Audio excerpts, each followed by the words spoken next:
Here we go again.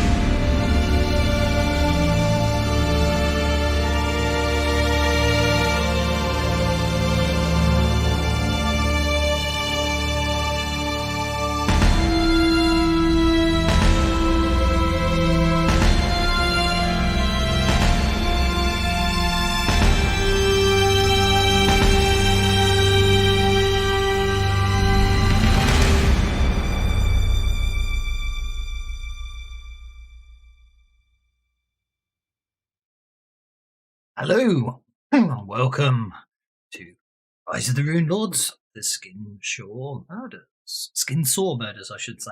Well, the party's all assembled, they're just discussing what they're up to, and we'll get started shortly. But previously on, the heroes of Sandpoint, as they are now being called, saved Sandpoint from a goblin attack. They then explored further and found out that there were some interesting individuals behind it all, and defeated them one by one, ultimately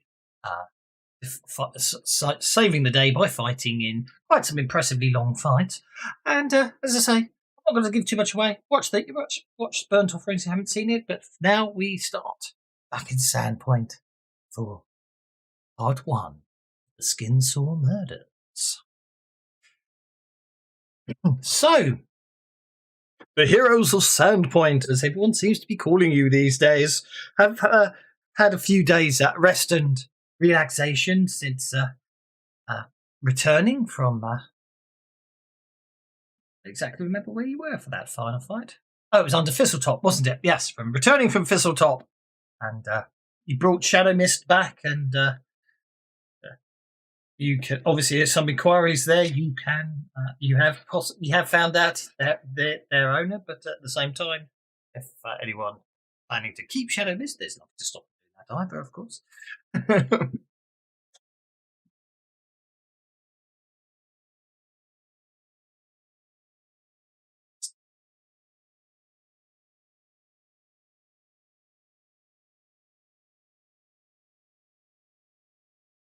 Now that's interesting. Somewhere along the lines there was an item with $1 value on it. That must have been left over from when you originally created characters.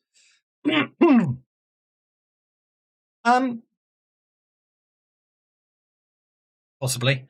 Well, no, it's just obviously when we very first, back when we started, then the rule set wasn't even half there. We didn't have the currency in. It was defaulted to dollars, wasn't it, instead of gold pieces? But that's not a problem.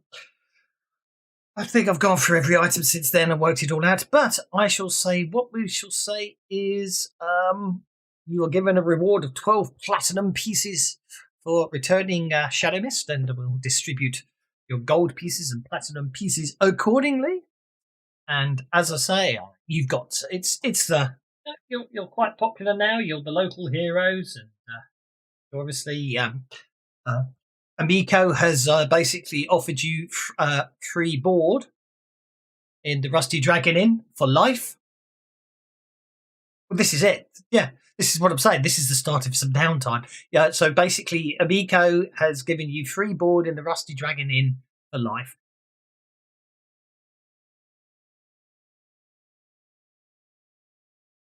Oh yes,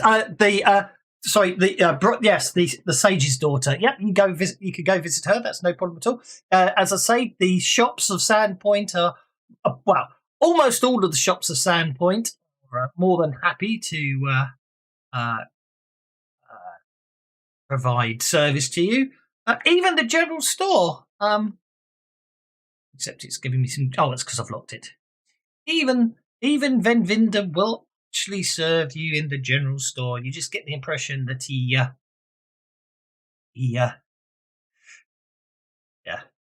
Although you do seem to notice that when you go to the general store, his prices do seem higher than what you remember the first time you went into the general store.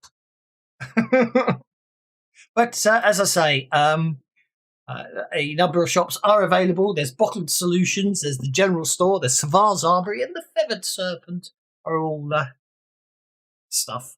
Okay, and Lucinda gives a very nice jade necklace. Oh, I wonder if that was magical. I can't remember. To Lucinda, she blushes and thanks you kindly for the gift, and I've forgotten the sage's name. Broderick. I can't remember.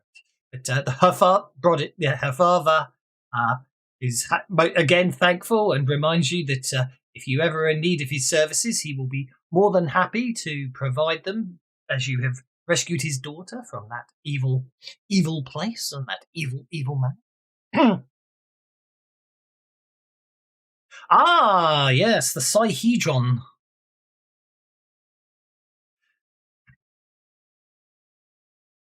Well, indeed, yes.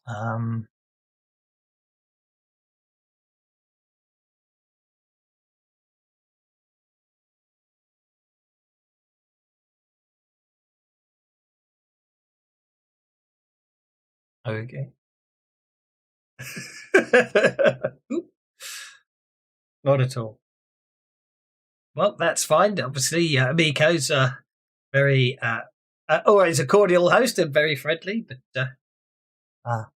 seems to find as much as you do Jels's attempts at stuff to be as mute or probably as amusing as you do.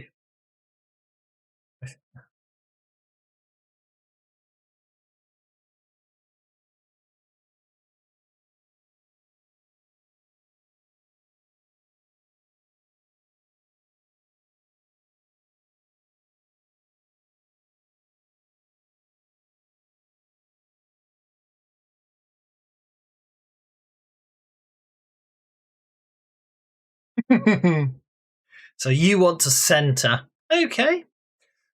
So you're going to spend a week or so centering yourself, and okay, that sounds reasonable to me. How do the rest of you want to spend your week's downtime? Why is that? Oh, because I'm pressing shift. Obviously, you. Sorry.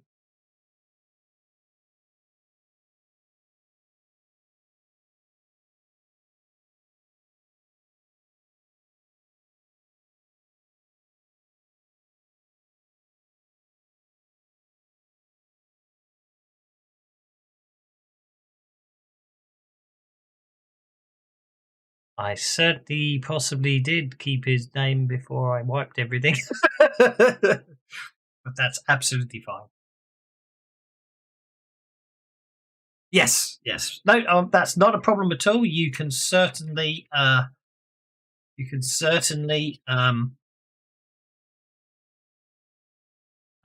do so. No problem at all there. So, from your perspective, from your player's perspective, obviously you can, from a downtime perspective, you can carouse. You can center. You can earn some money. You can enchant if you have the artificer's edge. You can train. The character must possess a D4 in the skill. Afterwards, you get 1/3 reroll when failing that skill for one entire encounter. So you can spend a week to train, which is quite nice. Research, you can spend downtime developing or learning new powers. So that this doesn't permanently give you a power, but allows you to use any spell or miracle from your available power list for one entire encounter. Oh, I see. Okay.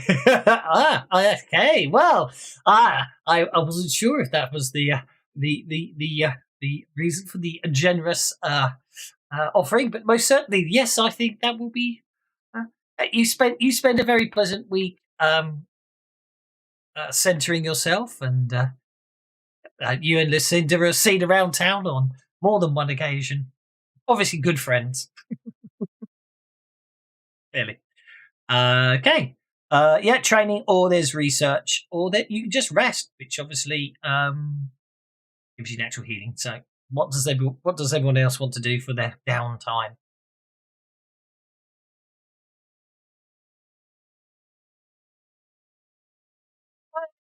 Yeah, It most certainly can be. Yeah. Yeah, because it could be riding a favourite horse, painting, reading, writing, performing, dancing, courting, romantic interest, any of those. So, yeah, you're centering yourself. Mind you, like, you really need another point of conviction. Okay, that leaves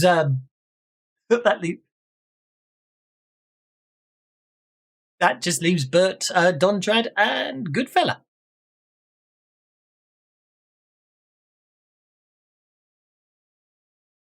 Okay, so that sounds like you're going to be carousing then. That's going to cost you 100 gold pieces. Well, there you go. Oh yes, yeah. Exactly. And what happens is you basically gain a local favour you can call in any time at the end of that week. That's fine. That's absolutely fine. I'm going to say we're going to treat that still as carousing and everything else. So it's obviously you're sort of putting your name about there, getting people noticed in society, and obviously meeting up with the right people. And as I say, the net result of that is it'll cost you 100 gold to entertain and all that stuff. But at the end of it all, you gain a local favour. So in Sandpoint, you can call in a local favour at any time.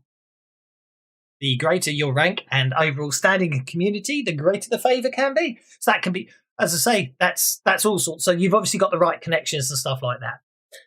Dondrad and Bert.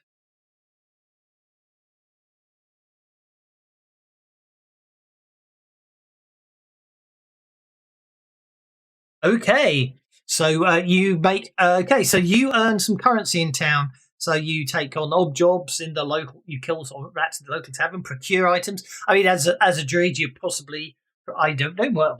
How do you feel you can make some extra money?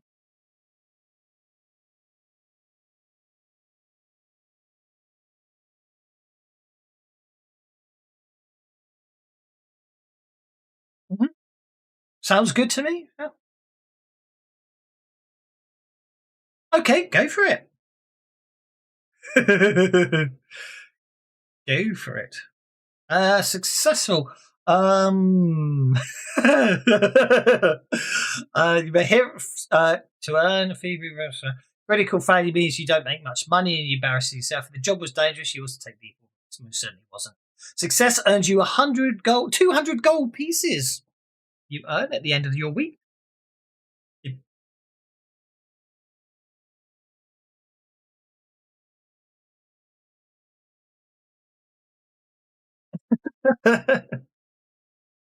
Okay, that just leaves Dondrad, who's been very quiet. In the temple, on the idea that he's going to carry on praying for Rannick, the fact that Rannick's come back from the dead and saying thank you very much for that. But the other thing is, he's basically trying to center himself, but the underlying reason is this idea being popular or people asking about him kind of puts him off. He really wants to be an antisocial bug and hide away from the world. He'll piss off. Awful lot of feedback on that, Ron. I didn't catch what your ultimate aim was there. Sorry. Centering. Absolutely fine. Thank you very much. Yep, no problem at all. So we've had. So as I forgot to enable all you talking, it's just me just whittering to myself, having one-sided conversations. But okay, so. Okay, so the net result of that is Arena, for those that couldn't actually hear what I was saying when you watch the playback later, because I forgot to enable audio for the players. Arena spent the week centering, basically visiting Lucinda, the young human maid they rescued from one of the dungeons. Bert went earning money, taking people out into the woods and hunting.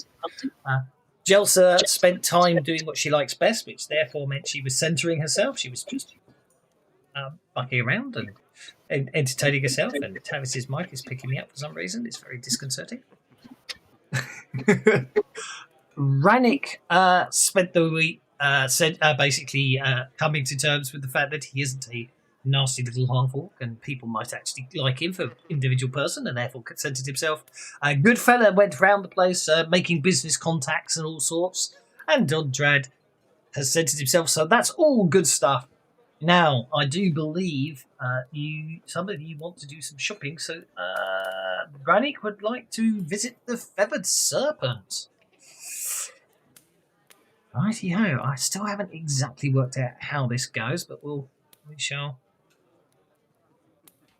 pop that in there. So you are after a pair of boots of elven kind, are you? I quite like their fancy boots if you got them in my size. Big lad. Right. Oh, well, so the real question there is basically they seem to being rather popular and being one of the heroes of Sandpoint. They're prepared to offer them for you at almost cost, he says, and they're yours just for 2,500 gold. Well, I got these magic arrows. I was wondering if I might be able to trade them in. You know, being as we're heroes of Sandpoint and all. He is intrigued by that. And how many of these arrows do you have? I got 4. So I can only see Apparently, one. they're enchanted to be a bit deadly to drow. I can only see 1 in your inventory. That's because there's only 1 set of them, but there were 4. And if you look on the weapons tab, there's a note that there are 4 of them. Aha! Sorry, on the combat tab even. Yeah. No, I'm sure there was more than 1. It was just interesting. I must have set that. and notes? I knew it's Should have really done that, you see, like so. So there's actually 4 of them because the weight is completely wrong, but we can live with that. So there. Where is that's a bit disconcerting. So they are okay. So I can work this one out. It makes changes to the rule set. So if I come down here to enchantments, I can see that and open up masterwork weapons, which is now can be added as an enchantment. Masterwork arrows or bolts subtract 1 range and cost 6 gold pieces per unit. So that's 6 gold pieces for the arrow. And then the Bane enchantment makes 3,000. That seems a bit much. Yeah, but for ammunition, they're normally enchanted in batches of 12. So as I said, the Whisper I sent you, that would be worth 1,000 gold pieces.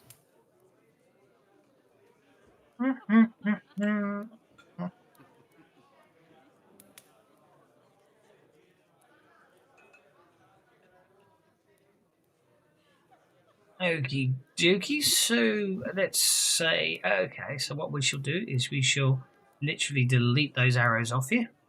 Uh-huh. And I shall give you I wonder if this will work like this. Not PG. I'm not sure. I wonder if this will work. No. Oh well. I'm sure there's a way to do it. I can never remember. I know there was a way to drag and drop coins on, but I can't remember how you do it. Okay, well I reckon you've got 3,291 gold pieces. So Okay. you want the boots of elven kind, which will cost you 2,500. Aye, but if they don't mind, can I pay with some of these coppers because they're weighing my pockets down terrible like. Oh, he's one of those guys. We're going to stand behind him in the queue going, he's going 1, 2, 3, 4. I wonder if it will. I do not know if this shop can calculate that. Let's have a look. Oh, I wonder. What's 1,000 copper? That's 500 gold, isn't it? 1,000 copper. 1,000 copper is 10 gold, isn't it? There's 100 copper in a gold. Yeah, so that's only 10 copper. So then you still need to give them. I want to use some of the silver as well. There's like 100 gold's worth of silver there, and then I'll do the rest in gold. I'm planning on a similar idea. Actually, I'm intrigued. I just want to see how this shop works. If it even calculates it, it does. I'm impressed. Well, that's an update. So I literally dragged in all the platinum, the gold. I literally dragged in all your platinum, and Right. just to test it out. So, I'm not going to. Yeah. But anyway, so you should actually. Where does it put? Does it put it in the party sheet, or does it? I think it actually puts it in your inventory, doesn't it? Yep, your boots of Elvenkind are in your inventory. Cool. No, I went in. None of my currency has changed. I've even still got those $20. Oh no, there we go. I know. That's the only problem is I haven't worked out how. To actually make it work. Well, the $20 should be another 20 gold, but we won't worry about that. There you go. That's the only way I've managed to work it out is to do it manually. Right, so You should have a set of boots of Elvenkind that once you equipped, yeah, you get free real stealth checks. Chelsea went to the bottled solutions place. She's got 3 potions of healing she puts on the counter. I've got them set up in the shop. But why did it remove 2 of them? Yeah, there you go. So if we share that out, now you're the shopper. I'm still getting used to this tool. I think it's really nice, but I'm still getting used to it. Okay, so you want 3 potions of healing. That's going to cost you 450 gold. Okay, so let's see. Do you want to offload all your copper and everything? Yeah. The weight is terrible, and I'm pretty small. I got a lot of gold. If we dump off all your copper and silver and hit purchase, not enough funds, so you don't have enough there. I like it. That I'm going to take your 20. I'm going to take your $20 because they would be the equivalent gold pieces. Still not enough funds. I'm intrigued there. Okay, so let's make it 120 gold. I'm just curious to see what happens now. You see. Yeah, because I have like 2,200 gold pieces and 1,000 silver pieces and tons of copper. Oh, you know what? I can't be bothered. I'm just going to drag it all in and let it do the sums for me. There you go. You've got 19. It's not the best way to do it, but as far as I'm concerned, who cares? Because at the end of it all, it just tidies everything up. There you go. And you should have 3 potions of healing in your inventory. Yes, I do. Good stuff. Anyone else want to go shopping?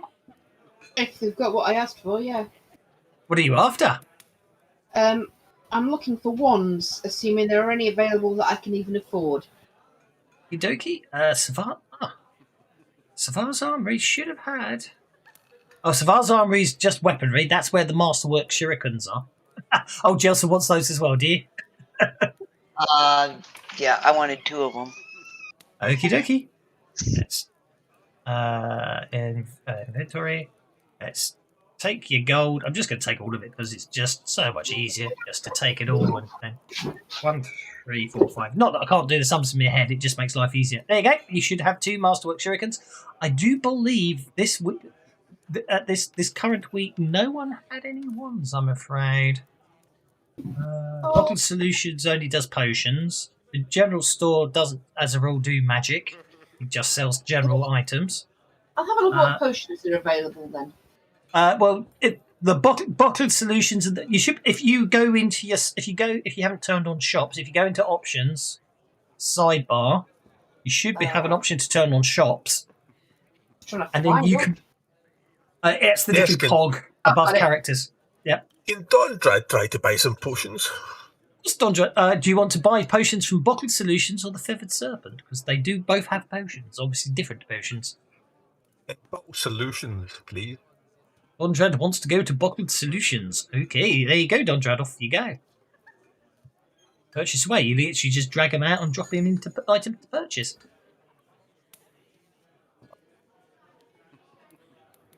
And in the meantime, I got a couple of questions, Buck. Ask away. Do there any magic swords? Savar's Armory might be the one for that. So if you, as I say, if you look at the little cog above the word characters, and if you click as you hover your mouse over it, it'll say options. If you open that up, that'll open up the options window. Then there should be a sidebar button, and in the list of sidebars, you should be able to turn on shops. Thank you. Got it. Brilliant. Wonderful. Thanks. Did you find it? Yeah, Good fella? There's a couple masterwork items, but no magic items in the armory. Well, That might I found possibly it. change. That's okay. So if you turn that on, that lets you view. What that lets me do is it lets me set up shops, and then you guys can literally browse the shops and work out what you want to buy. Totally cool. The, My guy. the feathered serpent has got a magic greatsword and a magic hand axe. Ooh. Yes, it's got a masterwork longsword, a brutal greatsword, and an accurate hand axe. And actually, though I don't think Goodfellow would be allowed to buy it, Vin Vinder has got an assassin's dagger for sale.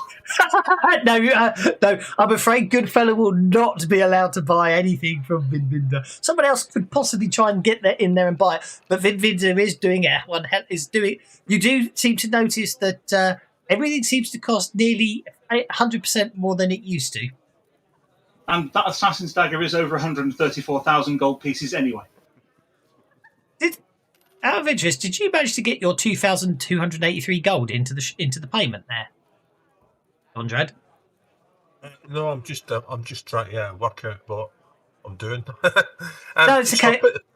I put the stuff in my shopping cart. Yes. And what did we do? I think the problem. I think you guys can sort of. Well, I can put one of you in the shopping cart, and then I think you can basically choose what you want to buy. But I have to. As I say, I don't know exactly how it works, and I don't know how much the rule set is fiddling with it. So what I've worked out is you put the stuff in the shopping cart. It tells us how much it's going to cost. I take your money and drop it in there, purchase it for you. Then it adds it back to your inventory and tells me how much change to give you. Is that you in the Feathered Serpent arena? Yes, it is. Okay, I'll just pop you in there. That's fine. So, because only one person can shop at it should give you a total cost of 1,050 gold. No, totally blank. It's 1,050 gold in the total cost anyway. Neutralize hasn't got any potion details. Has it not? That's interesting. There's a couple of them in there that don't have details.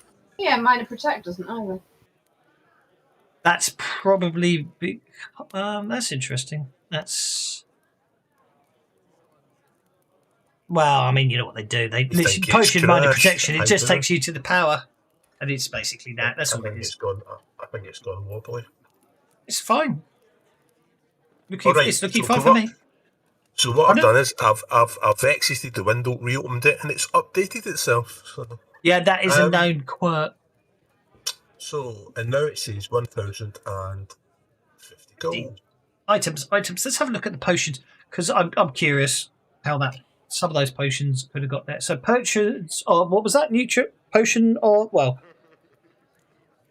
they were probably ones I created before I well, one of the updated the module. 750. Yeah. So. Major healing, minor deflection, and neutralized poison were the three that I came across. Yeah. But you know what they... Oh, yes, actually, they haven't even got links on them, have they? Well, they don't now. They did before. Oh, they don't have links. Oh, you know why? Because there's none left. Someone's bought them. Yeah. But neutralized poison is healing with the neutralized poison. It is, yeah. Addition. Oh, not that No. Okay, can I do the same as other people and get rid of my small change? Of course you can. I shall get rid of your small change. There is a money change module, but I don't know if it works with Savage World, so I haven't tested it yet.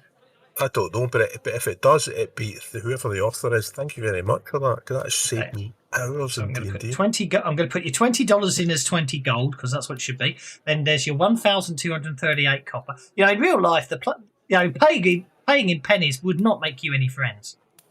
Yeah, that's what I was going to say. Rannick says he's going to go and pay in pennies. I'm thinking, God, I don't want to be the guy behind him when he's standing there going 1, 2, 3, 4 coppers. I think in real life, I've actually probably arranged for it to be changed elsewhere or something, but hey. Yeah, no, it's okay. Don't worry. So you now have 1,693 gold, 3 silver, 8 coppers, and you should have all your potions added to your inventory. In real life, I like buying bottles of whiskey with change because I think it's really funny. Okay, Dondrad, are you doing the same thing? You want to clear out your coppers and your silvers and to buy these potions? And my dollars. And your dollars, yeah, $751. Okay. $20 off currency. You do. I'm gonna have to hit your platinum in there as well. You don't have enough funds. Okay. Net result of that is you have 10,419 gold pieces. 3 silver, no platinum, 8 copper, no. There you go. Is that what I've got left? Yep. Isn't that cool? That is There we go. rather a lot, isn't it? Well, it's mostly the platinum. I'm not going to complain. And even if it's wrong, I don't care. That seems more than you start with. But you did have 100 platinum, so that's fine. Ooh. So, yeah, 100 platinum pieces. Don't forget, guys, for magic items. There's armory. Because I've just noticed they've got a masterwork katana, and I've just got a regular one. You want... okay, so Savar's armory. Arena's going for the masterwork katana in the armory. Change my old one. Okay. Is it possible to do that? No, I don't know. I don't know, actually. I don't think... Wow, you can delete... You can offer a trade-in, I suppose. Yeah. I mean, to be honest, I'm not that bothered if it doesn't get me any money. I just don't want to be carrying 2.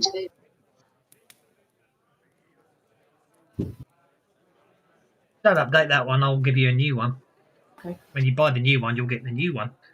Okay. So I shall use your platinum pieces to pay for this. Fun. Not enough for... Oh, damn it. Oh, that's interesting. The coinage will let you drag it to the wrong place, but that's okay. Still works it out. So there you are. Except I've made a mistake there. 1, 2, 3, 50.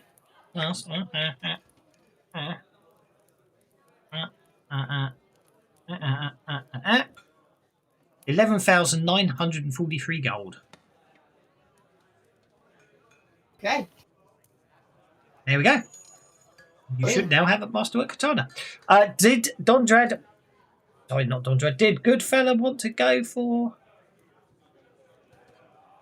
No, Goodfellow's content with what he has. Remember, he's got that magic short sword, and he's got a masterwork longsword already, so... Okay, that's absolutely fine. So just for and the did sake... you guys give him banded mail while I was away? Possibly they did, yes. Thank you. What I will say is... He can't use it yet, but he's got it in his backpack for when he can. Because if he takes the arcane armor edge, he can wear medium armor and still cast spells. Aha. Okay, and that leads me to my next question. For taking my seasoned edge, Savage, yes. Can I add wizard to it, or should I? Or when were we allowed to add the next? Yes, if you want to become a wizard, you can, but that means that will basically mean I don't think you can never wear the banded armor, can you? He'll not be able to wear armor at all if he takes the wizard edge. Yeah. Yes, you most certainly can become a wizard if you want to. Can I wear studded leather? Because that's what I'm wearing right now. Wizards can't wear armor.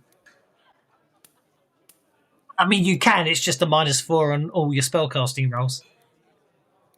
That's the thing. You see, arcane background, having arcane background magic, it means you can wear armor, but you're not a proper wizard. To be a proper wizard, you find armor cumbersome and gets in the way of your spellcasting. Yes, it's ineffable. That was the conclusion. Yeah. Don't get me wrong; it doesn't make any sense at all. We all know that, but that's the way. It's game balance, isn't it? At the end of the day. So yes, you most certainly can become. You can most certainly take the wizard edge at seasoned if you want to, but bear in mind you won't be able to wear armor anymore. When's the next time I can take the wizard edge? When can I take the wizard edge? Now. Season. You can take a class edge at every rank, and obviously you've just hit seasoned. But there's no getting around the fact that if you take it, you'll never be able to wear armor again, as it were. You're off looking at Eldritch Knight, so if you get a raise on a hit roll, you get a power point back. Or I was thinking that armor so that you can wear heavier armor and still cast the spells you can cast. Yeah. Well, here was my thought. Like maybe not yet taking the wizard background because I still need armor. We're still young, and my magic's been holding out fine. And then taking counterattack for right now. Yeah, or if you really want, I mean, what is it about wizard? What is it about the wizard that you want to take? If that makes sense. More magic power. Well, don't forget you could just take the new powers edge and get take 2 more powers now. Or you can take the power points edge and get more power points. Yeah. All right, I'm gonna go back to thinking. Thank you. That's okay, because I mean, for all intents and purposes, I mean, the way I think of it is, you're not a wizard. You're a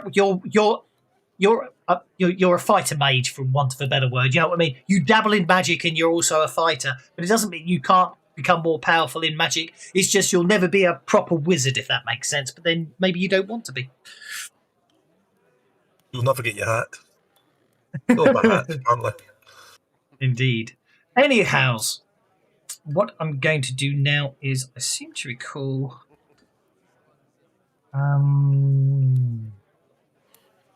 I've definitely had a bit of that, and we've definitely had that.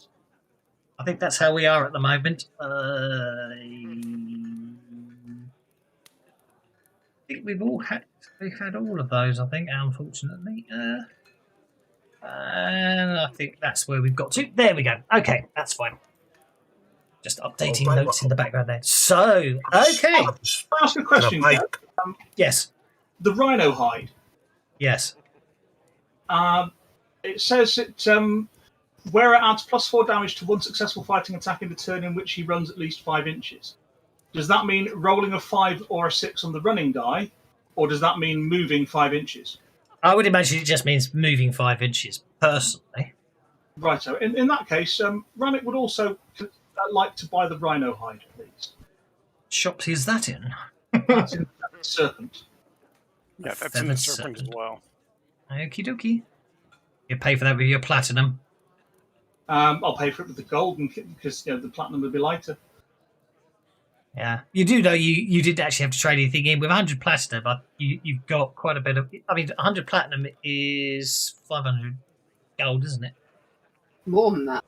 More than that, actually. Oh. Yeah. How much buying? I can't remember the currency exchange rates. I think it's 10-1 for each step.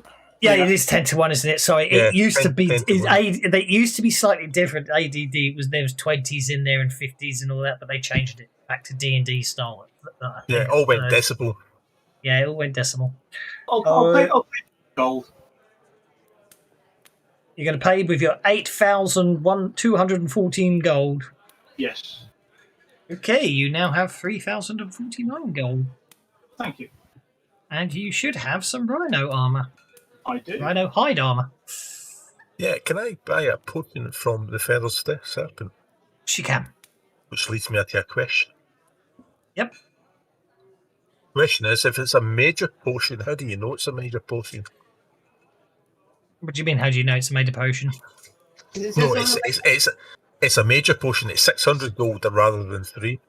Yep. So, but how do we know that after it goes to the character sheet? Let's find out. Oh, it'll say minor or major once it ends up on the character sheet. That is not a major potion. That is just a potion of damage filled with extra damage. That's not major. Well, it was before I moved it. It's not. Is it not 300?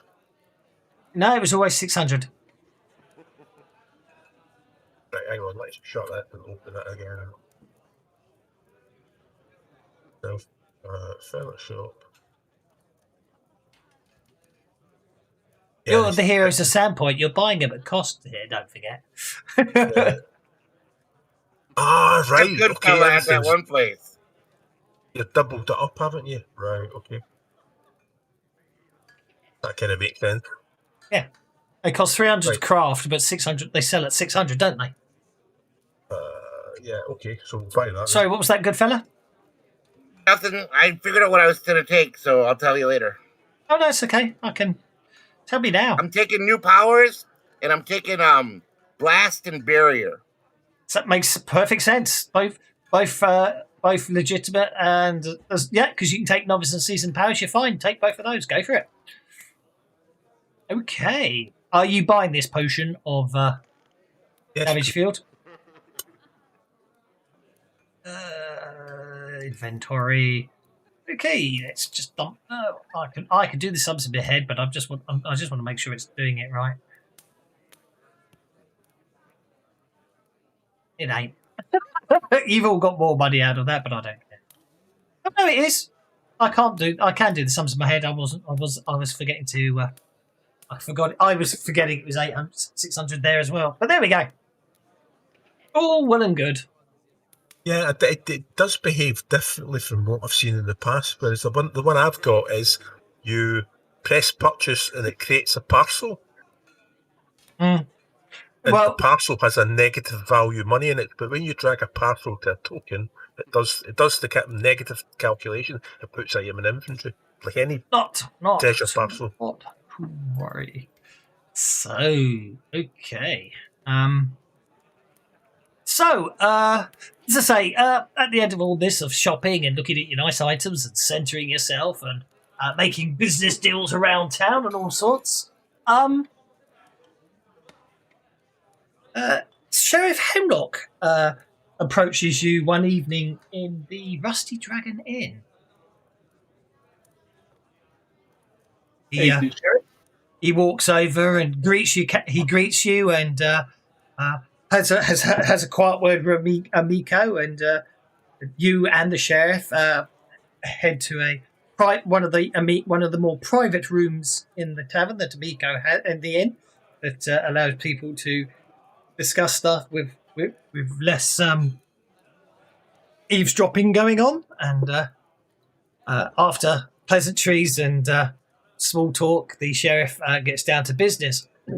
First, let me thank you again for all you've done for Sandpoint. It's fortunate you've proven yourself so capable, because we have a problem. I think you can help us with a problem I wish I didn't have to involve anyone with, but one that needs dealing with now before the situation grows worse. I'm going to check that, because that doesn't read well. I'm going to make sure that is how it is in the original. I'm sure there's some missing punctuation in there. Put simply, we have a murderer in our midst. One who I fear has only just begun his work. Some of you will doubtless remember the late unpleasantness, how this town nearly tore itself apart in the fear that the killer we called Chopper. I'm afraid we might have something similar brewing now. Boogie. Last night, this murderer struck at the sawmill. There were 2 victims, so it's actually early morning, sorry, I got it wrong. There were 2 victims, and they're in a pretty gruesome shape.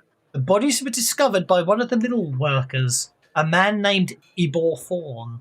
And by the time my men and I arrived on the scene, a crowd of curious gawkers had already sprung up. I've got my guards stationed there now, keeping the mill locked down. But the thing that bothers me isn't the fact that we have 2 bodies inside. It's the fact that this is actually the second set of murders we've had in the last few days.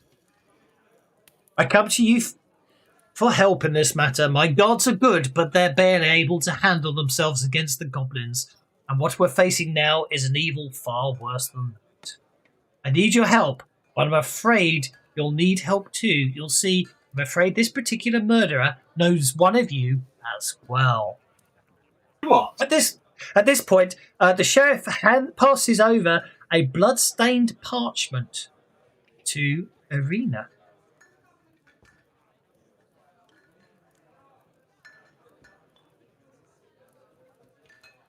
I shall let Arena read it and then decide what she wants to do with it.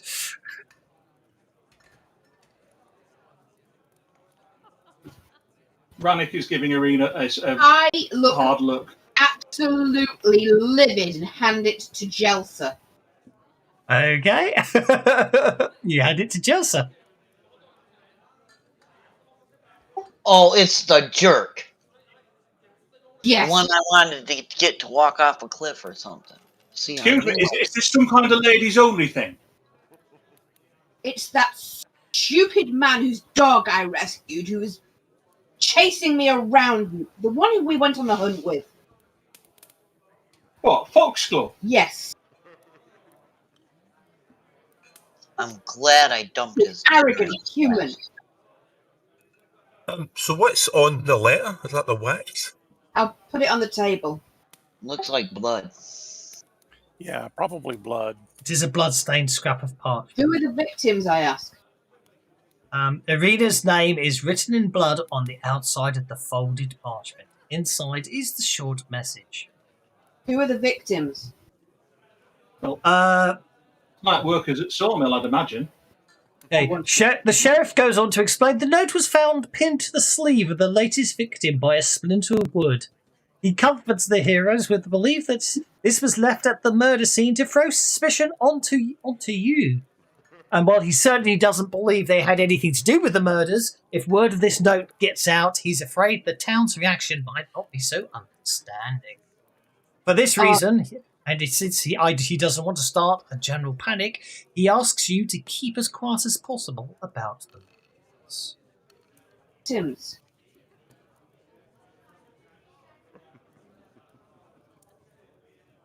Please wait. GM loading. Sorry, I didn't hear the question. Who are the victims? Well, I think I should take you to the sawmill and you can see for yourselves. This was the second. Who are the first victims? That's a very good Oh, I point, hope actually. it's not Lucinda. Yeah, pretty much what I'm going for here. Trying to find out if the jealous gets killed my girlfriend. Okay, hang on. See, I knew that guy was a creep. He might have, nobody gives out perfectly good horses and not have something that he wants. You players are so cynical. Anyway, do you know I knew what? he was a creep from the beginning. That's why I dumped his... I do know who the other two are, but I can't remember who they were and where it tells me about it now. Hang on. Sheriff, that Alden Foxglove, when did he leave town? I mean, posh bloke like that, you probably noticed. We left Magnamar. Well, he left Magnamar the day after you rescued. He left Magnamar the day after you all went hunting together. You mean he left to go to Magnamar? Yeah, he left to go to Magnamar with an open invitation for you all to. With an open invitation for Irina to visit him anytime.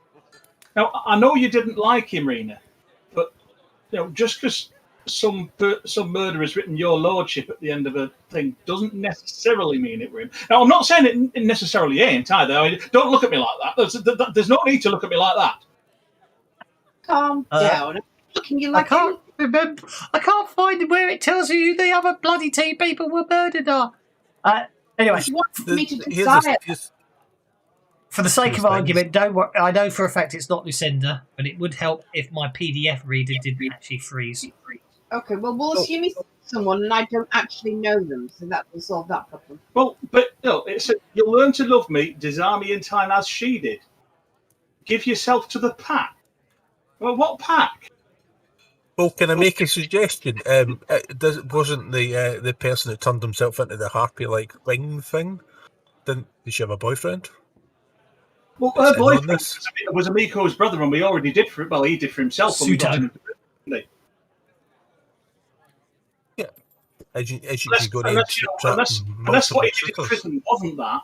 I mean, they said he hung himself, but I don't know. I mean, should we check his grave? Nobody else has tried it on with me for that guy, have they?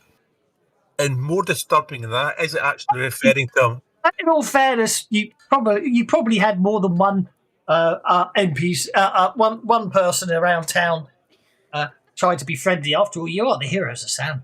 I mean, look what happened to Goodfella. Not that he's ever admitted to it. Try to friendly one thing. Psycho Stalker. The first murders. 3 con men from the town of Golderia were found murdered in an abandoned barn south of town a few days ago. Their bodyguard... so when you ask who were the other murders, their bodyguard survived the assault, but he's gone as insane, and he's been sent to Habe's Sanatorium, a privately run respite for the mentally disturbed. Okay, so let's go there. That sounds awesome. Okay, let's go look at the sword now. So you're going to go Survivor. to the... That's what Columbo would do. Okay, Columbo outside the lumber mill. and say just one more thing. So, okay, the Sandpoint Lumber Mill. Well, just one more thing. That Yes. note, it might refer to a mother's love, as in Lamech, let's kill it. Kill it. Like honestly.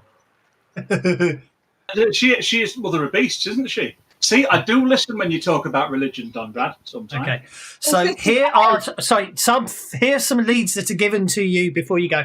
So basically, the most recent murders took place in the Sandpoint lumber mill. The bodies are still present, and little has been done with the crime scene. Sheriff Hemlock Celeste, this should be the first place you investigate, since you'd like to clean the mill up and get the bodies buried. Now, the bodies, it doesn't actually tell you there, but I will tell you that the bodies are one of the mill operators is one of the bodies, a Bunny Harker, and he and Katrine Vinder's bodies are to be found in the sawmill. Katrine Vinder? Yeah. Now, is that the one that we don't know? I thought you said his name was Ibber Thorn. Ibber Thorn is the person who found the bodies. Katrina there is the one that Goodfella was making time with. That her father hates us. Is it, or is that the sister? Because she's got a sister, the one that. No, Katrina. No, it is the one that Goodfella was found in the cellar after she hired him to hunt the rats, and obviously Ven Vinder found you, and that's why he doesn't let you in the shop anymore. Yeah, I remember thinking. And now his beautiful daughter, such young chests and naughty bits, is dead. Yes. Goodfella cries. He just cries. That's reassuring to hear. So, Ibor Thorn, Sheriff Hemlock has interrogated Ibor, the man who discovered the bodies at the lumber mill. He doesn't suspect the frightened man knows much more, but of course you're more than welcome to talk to him yourselves. Ven Vinder is at the moment, ironically, Ven Vinder is the sheriff's only suspect. Although he's fairly certain Ven is innocent and the murders were committed by someone else, but he can't rule out the fact that Ven finding his daughter with a man, he flew into a rage. So there we go. As I say, the three con men came from the town of Gordia. I mean, it doesn't seem like that kind of a fella, does it? Would he really fly into a rage if he found some bloke with his daughter? And the last thing is the Harker has a rune carved into his chest. Oh, aye. A 7-pointed star. Yeah.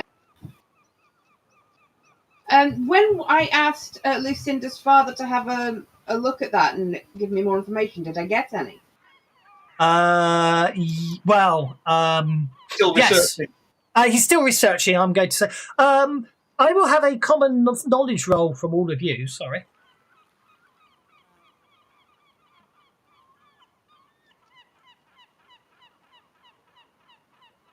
Actually, sorry, that's just to know about Broderick Quinton. You know about him. Sorry, I apologise. Save those rolls in case you need them. Anyway, so the Sandpoint lumber mill. Sorry. Yes, Lucinda's father, Brodart Quint, is currently investigating that for you. He, as I say, you've given this new information, and after you visit the lumber mill, you may want to pop back to him. Yeah. But anyway, the Sandpoint lumber mill. Okay. So what we got? Okay, there was it. The common knowledge roll. That's what I needed it for. I knew there was a reason I needed a common knowledge roll. The reveal is enough to note so that Arena, Dondrad, Bert, and Jelsa and Goodfella, you basically you will know that the mill is known to run through the night. It was running last night. Harker, Thorn, and a couple of millers often work late into the small hours, which has become a bone of contention around town as the noisy mill and its infernally creaky log splitter keeps the neighbours awake. So you all do. You used to hearing the noise. You do recall that basically last night you did hear the mill operating as usual.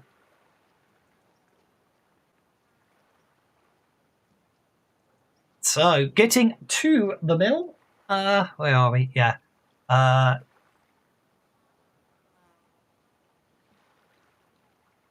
Okay.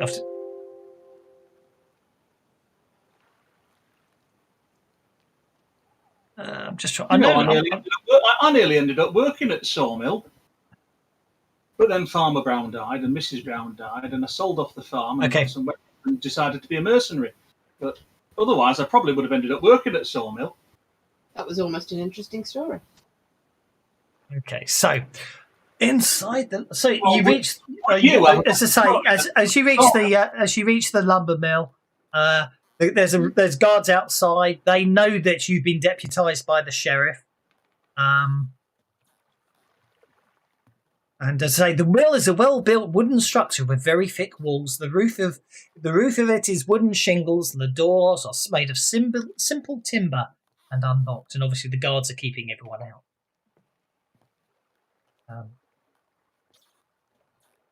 Currently, the mill machinery, the mill is silent as the machinery has been disengaged. So,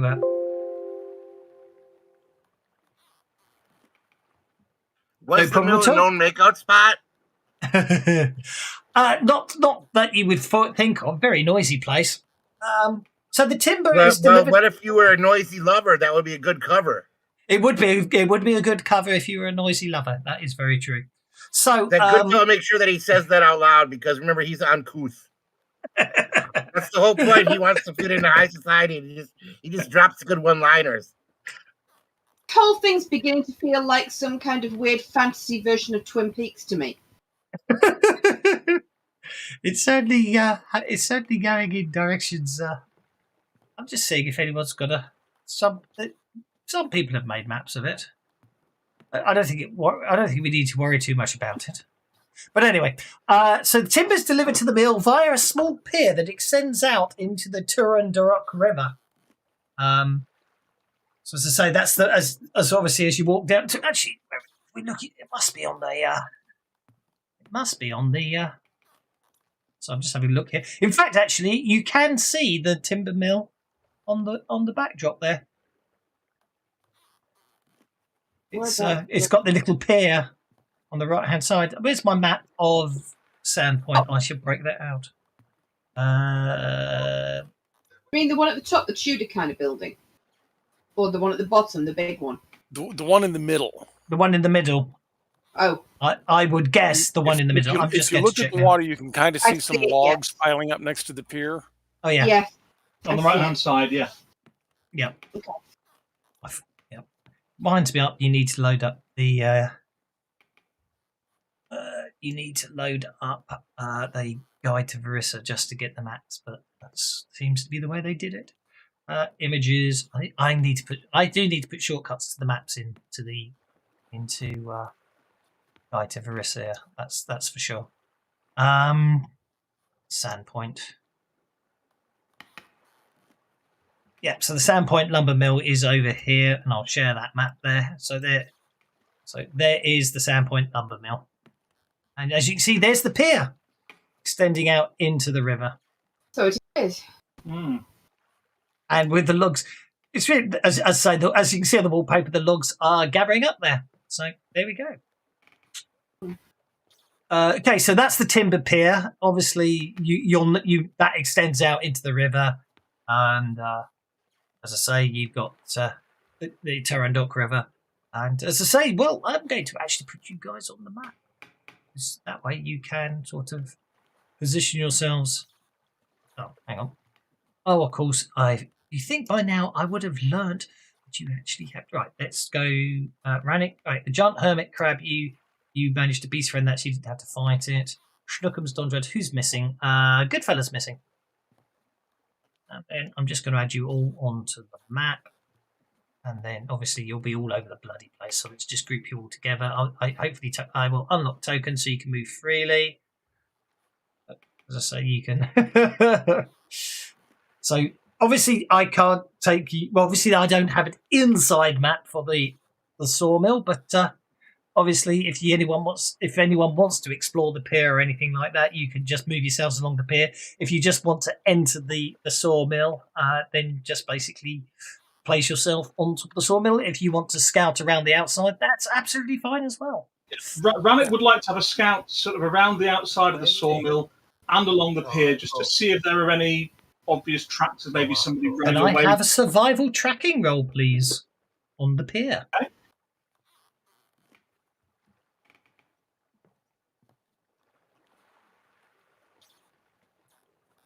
4. You do discover a set of barefoot, muddy footprints that lead from the end of the pier up to the mill. It would appear a humanoid, well, at least something that looks like human footprints, as it were, clambered up from the mud under the pier, crossed to the mill, and then scaled the wall to an upper floor window. When you say human footprints, are we talking boots, muddy boots, or bare feet? I think he opened with Barefoot. bare feet. I just said barefoot human footprints. Then Rannick would like to go in and upstairs to see if he can follow the muddy footprints where they were inside. Okay. The mill interior is coated with sawdust strewn with footprints and splashes of blood. The first thing that hits you as you go inside is the lingering scent of decay. It's curious, as it smells almost as if an animal died somewhere in the room, and its remains were allowed to ripen. Poor Katrine's it would appear was instantly killed. She was pushed into the log splitter. Her mangled, ruined remains. Oops, sorry. Yeah, her mangled. Sorry, I picked the wrong thing there. Her mangled, ruined remains lie on the mill's lower floor amid heaps of blood-stained firewood. A typo I've just found there, which I need to fix. A pale, obviously upset guard stands at attention nearby.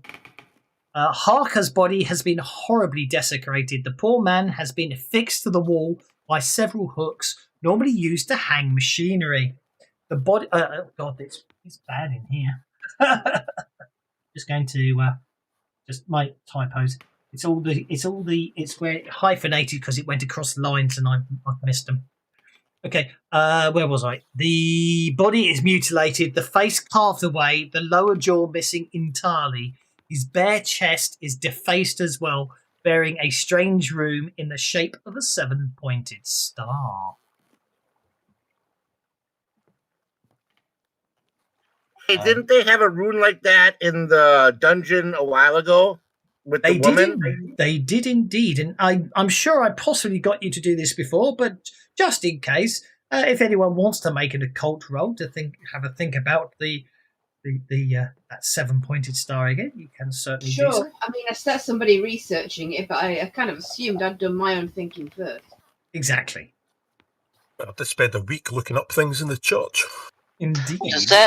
Does that mean that the big jerk might have been involved with the goblins and that thing we killed? I don't think so, because, he was distraught about his dog being killed, and that seemed pretty genuine. The rune, the Psyhedron rune,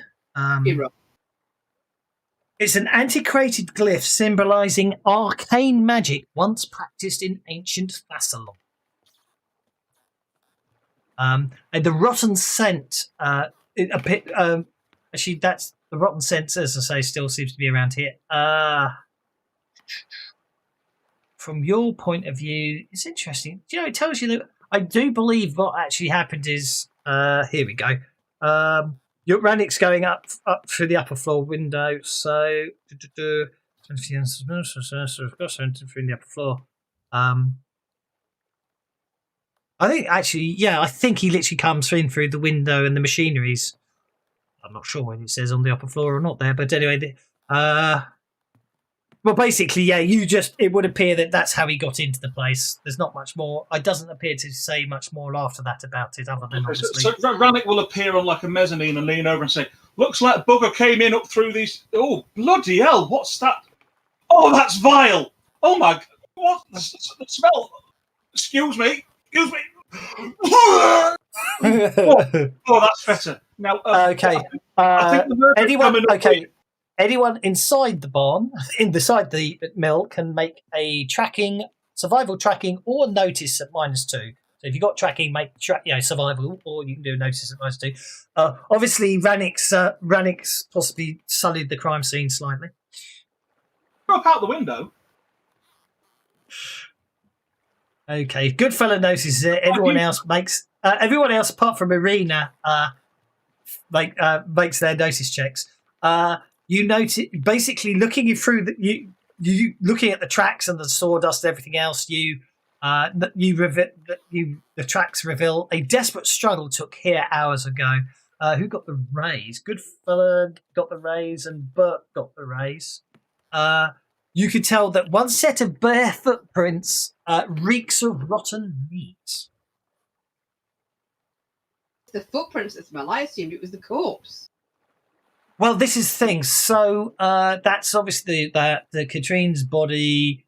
So I say she's in the the log split is powered by a water wheel and consists of a chute in the floor with rotating saw blades that cuts the logs as they're fed in. As I say, it's the efficiency of the log splitter is obviously a very Katrine's body shows the efficiency of using the log splitter as a deadly weapon, and obviously it's you know what I mean. It's quite horrific. What that's I mean, this thing's designed to efficiently slice up large logs of wood. You can imagine what it does to a soft, squidgy human body. Does anyone wish to? Right, so She was feeling quite chipper until that happened to her. Indeed, good fella. Good fella also notices a hand axe embedded in the floor near the log splitter, as if it had been dropped there. And obviously, you've got Harker's body as well. And is that Rannick going across to the marsh on the other side from the mill? Yes. I thought, would Rannick think to work out where the footprints originally came from? He passed a smarts roll, so Rannick is going to climb back the window, avoiding his own vomit, and then swim across the river. And then have a look around and see if he can work out where these muddy footprints. I'll need a notice check from you once you get over there, please. In the meantime, I was wondering if would you like to make a healing roll as you examine Harker, Irina? Yes, what do you want, Dondrad? I was going to ask her who killed her. That's interesting. Enough remains to ask with a divination. So, a close examination of the body reveals the presence of several additional wounds. Unlike the deeper slashes on the body, numerous smaller gashes seem to have been made by claws. Claws on a 5-fingered human-sized hand. Also, Rena, the rotten scent permeates these wounds. The body is only recognisable as Harker by a faded tattoo of a raven across his lower abdomen. The desecration of his body, such as his missing-faced jaw, means he's unable to be reached by supernatural powers such as divination. There you go. It actually says it for him. I've spoiled it by saying that, but anyway. Are there rare creatures in this world? And do I know about them? I don't think this is a were creature. It strikes me more as a ghoul type of attack. Do they have claws? Oh, Okay. yes. Well, I suppose that would explain the smell. Exactly. Okay, Rannick, a notice roll reveals a relatively dry spot bearing a number of barefoot human tracks and a lingering stink of rotten flesh. All right, let's see if I can see where these tracks go. That will be a survival check, please. Survival tracking roll. A survival tracking roll reveals that the tracks lead from and into the river, but never away from the site. The spot is hidden by several low banks of nettles, but offers a perfect view of the mill to anyone hidden there. So Bugger came here from the river, sat around here watching Mill, and then went over to Mill. There's trouble at Mill. why does he still smell if he went through the water? It sounds like an abomination to me. Okay, so you want to do a divination on Katrina's body, do you? I If think there's actually enough both of them. left. I think both of them is not enough left. Saying that and said, "Hey, I've just had a swim. I don't smell that bad, do I?"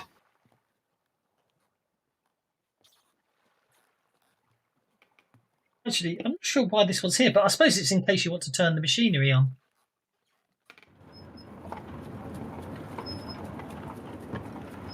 Doesn't sound that loud. That would chip her off. It's spraying blood everywhere. Indeed. I'm not saying you turned it on. I'm just saying that they've even put the sound effects in there if you did want to turn it on. But anyway. So yeah, I think that's pretty much everything you had. Oh, sorry. Yeah, I did mention. Did anyone want to do? I did mention the axe, didn't I? There's an unnatural axe. People have been performing unnatural acts here. There's they an have. axe on the floor. Kill. Hand axe. Somebody dropped it. Can we scry on the? I don't have scrying, but if I had scrying, we could scry the axe. Well, you could look at it. All right, let's have a look at it. Does anyone have scrying? Examination of the axe reveals smears of what looks like rotten flesh. Sorry, the axe is covered with bloody finger marks. Smears of what looks like rotten flesh and fragments of bone are caked on its blade, and the stink of rotten meat is strong on it. I'll need a vigor check from you, Rannick. Oh, Go back outside. Because the smell of this axe is quite nauseating. no, it's all right. It's all right. I've already emptied. You know, That is not pleasant. I mean, seriously. You know your gagging is starting to make the rest of us gag, Can I right? have a can I have an occult roll from you, please, based on your earlier statement of what you said of not a werewolf but a ghoul? Ooh. Ooh. That was a reader, but it doesn't matter. It still works. We've got Bert's mention of a ghoul. The lingering stink of corruption, as beyond what a corpse can normally produce, makes you realise that the axe was likely used within the last 24 hours against some form of corporeal undead. The scent, you think, especially with what Bert said, is actually you think it's having come from a ghast's flesh. Now, I'll be honest. Why footprints went out of river to a place where they could watch mill, and then went back into river, but never went away on because undead, they don't breathe, and they could have walked along the bottom of river to go to wherever they came from. Now I don't actually know I'm not too sure the difference Pathfinder wise between ghouls and ghasts, but in first edition AD&D terms, which is the last time I actually had ghouls and ghasts in existence, was ghouls would paralyze humans, ghasts could paralyze elves. Because elves were immune to ghoul paralysis. I'm fairly confident that isn't necessarily the case in Pathfinder, and I definitely don't know in Savage Pathfinder because it's a while since I remember doing their stats. But there we go. I want to search the river in the immediate area by shapeshifting into a fish. Okie dokie. I will get into the river before shapeshifting, just to be clear. I will tell everyone not to fish. We don't want to catch our own person. Indeed. I'm going to distract Snookums while she does this.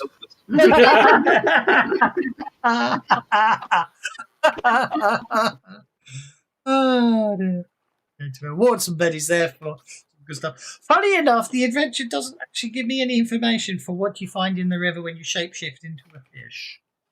It's all right. He likes to think, I've got backlash, so I wouldn't worry about it. watch out for the bigger fish.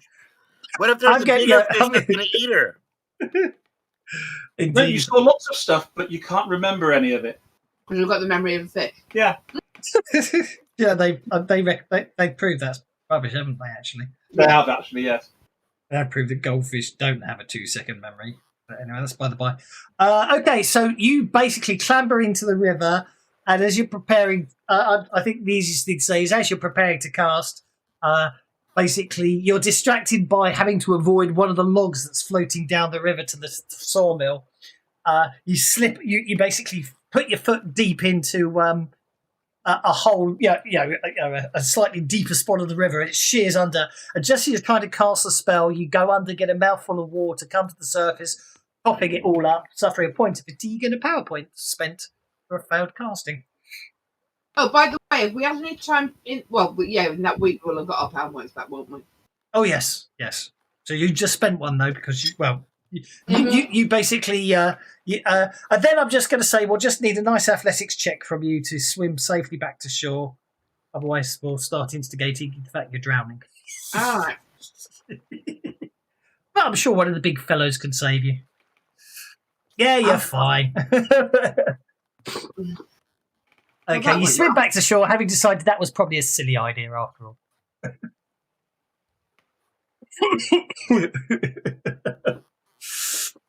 So, what do you wish to do now? Dry off. Well, obviously. Good fellow will console Arena and say, "Good try." Thanks. Glad that wasn't a battle situation where it actually mattered. So back to the lead. So that's the Sandpoint Lumber Mill. You've still got Ibilthorn. Good fellow will say, "Aha! I'm sure in battle you do better. I mean it." He tries to mean it, but he's terrible. Terrible, Doc. Appreciate the sentiment.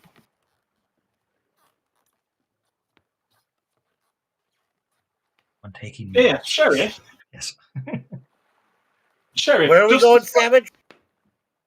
Up to you. Yeah, Sheriff. Does there still have the bodies of the other fellows what died?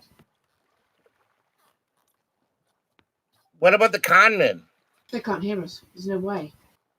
You can get that ignored. All right. Can you hear us? I can hear you. Okay. Just I asked question, and then Goodfellow asked the same question after. I know, and I'm just sitting here going, What question did you? I asked the same question you asked. Aye. What happened to bodies of the people that got murdered before? Did any of them have 7-pointed stars? Okay, Sheriff Hemlock explains that 2 days ago, a patrol of guards along the Lost Coast Road were assaulted by a deranged man near abandoned barns south of town along the banks of Cougar Creek. The man was obviously sick and insane, his flesh fevered, eyes wild, mouth frothing, and clothes caked with blood. The guards subdued him, but when they checked inside the barn, they discovered the mutilated bodies of 3 men. Though all 3 bodies were far too disfigured to identify, one of them carried a piece of parchment that the sheriff gives you to read.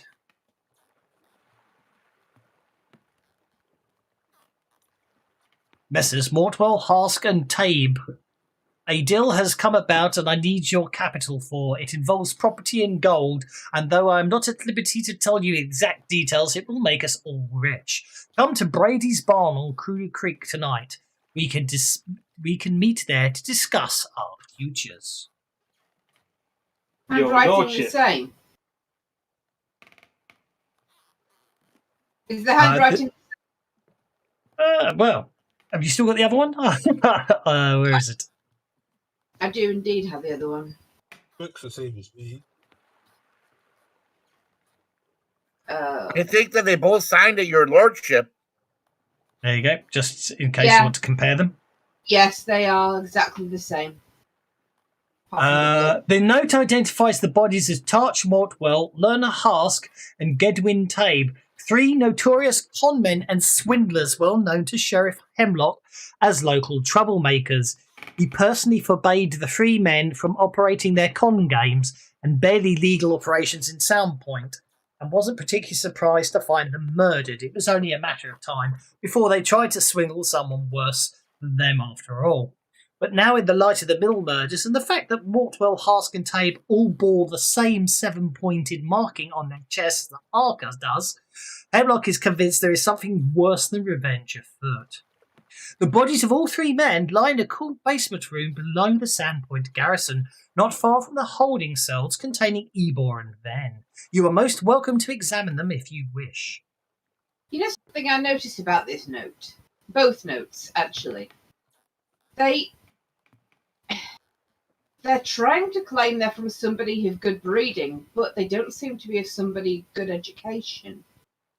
They're mixing uppercase and lowercase letters throughout. Bradley's Barn is a name of a place. Cougar Creek is the name of a place. Yeah, look at the word deal. It's got a lowercase d, capital E and A, and a lowercase L. Yeah, all of talking the birds, E's, all of suspicious the stuff, E's not fun. are written that way, though. That's just how they make their E's. Not so much capital as much as it's not a circle kind of thing. Maybe.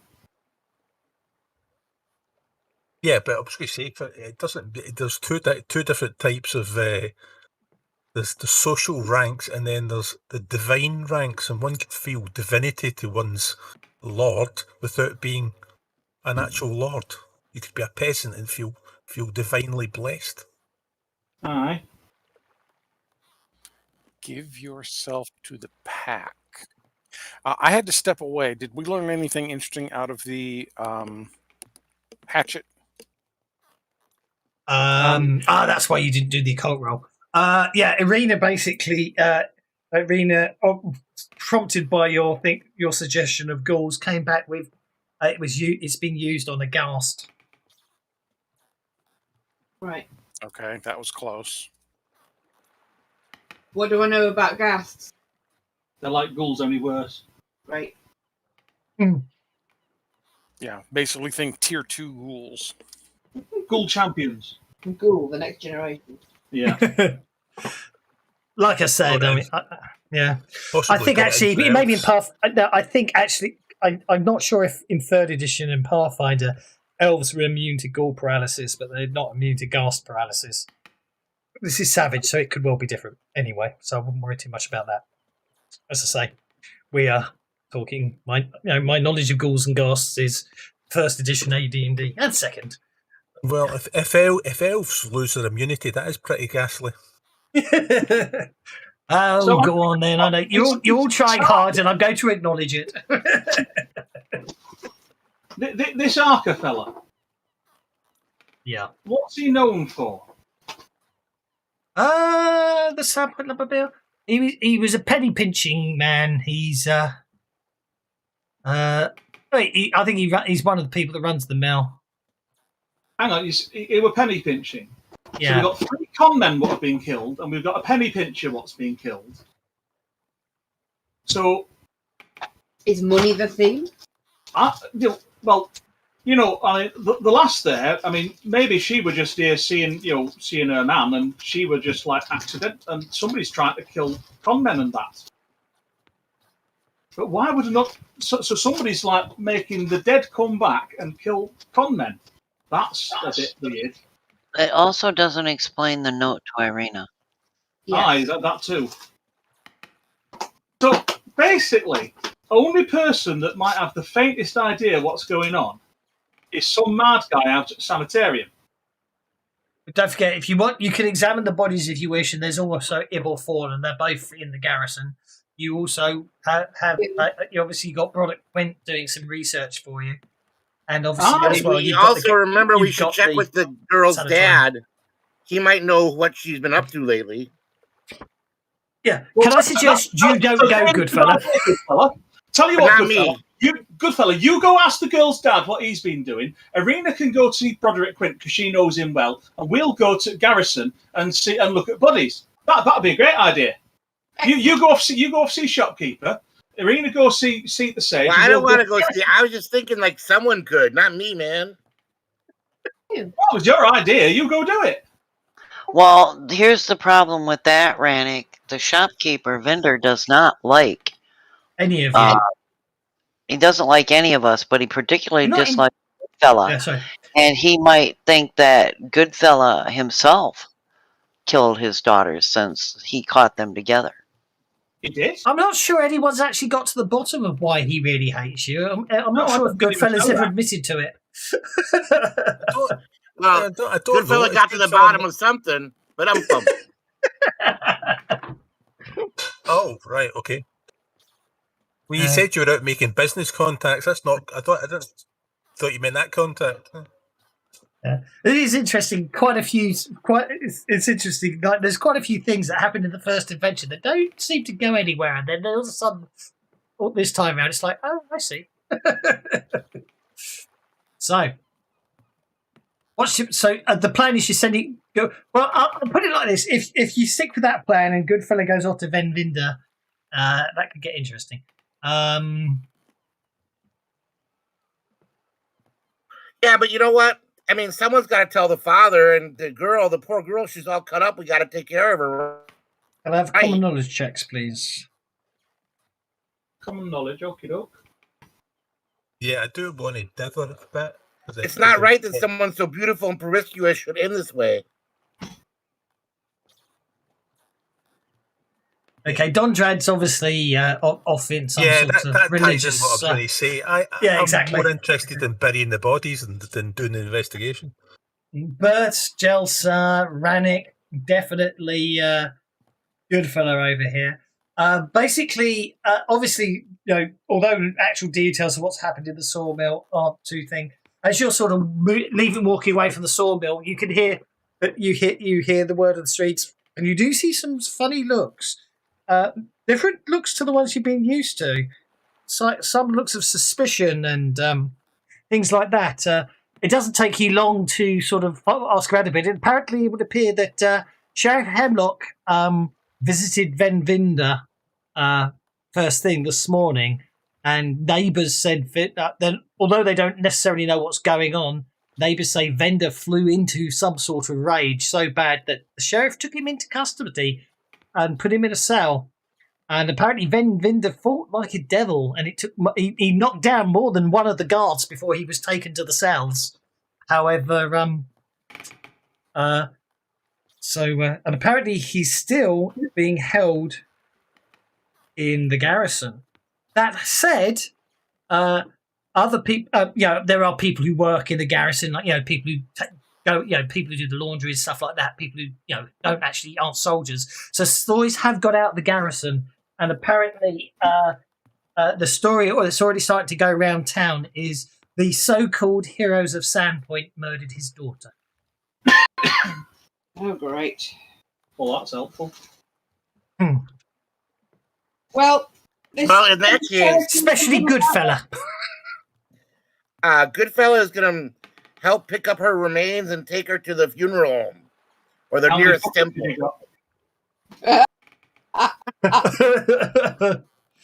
The sheriff says that the sheriff thanks you for the kind offer, but he's got some people that will deal with that. And given the story that started to go round, he feels it's possibly not a good thing to see if anyone see you carrying bits of the person that the father thinks you've murdered out of the place, if that makes sense. How do you do something about these rumours if you want us to investigate? It's going to be very difficult to investigate if everyone thinks we're responsible. Well, the sheriff assures you that he will be making it quite clear that you are under no suspicion in any way, shape or form. But rumours are rumours. Don't forget, at the end of the day, some people will believe him like always, other people won't. I mean, a lot of people remember when Vinda, for some reason, started accusing you of being behind all the goblin attacks and that you actually staged it all to become heroes. Yeah. I'm beginning to think that guy himself is... In fact, is he actually properly grieving about the death of his daughter, or is he faking it? Well, no one really knows. All they know is basically the chef went to see him and he knocked out multiple guards and got taken to the garrison. Sounds relatively distraught to me, I suppose. Aye. Well, why don't you go see Lucy and her dad about that seven-pointed star thing that you've got on your amulet, and they're on their bodies, and maybe you want to hide that amulet away. I'm hiding it already. And we can go to garrison and look at dead bodies and have a word with Mr. Binder. Okay, so basically, we can also check out that barn. What about the barn?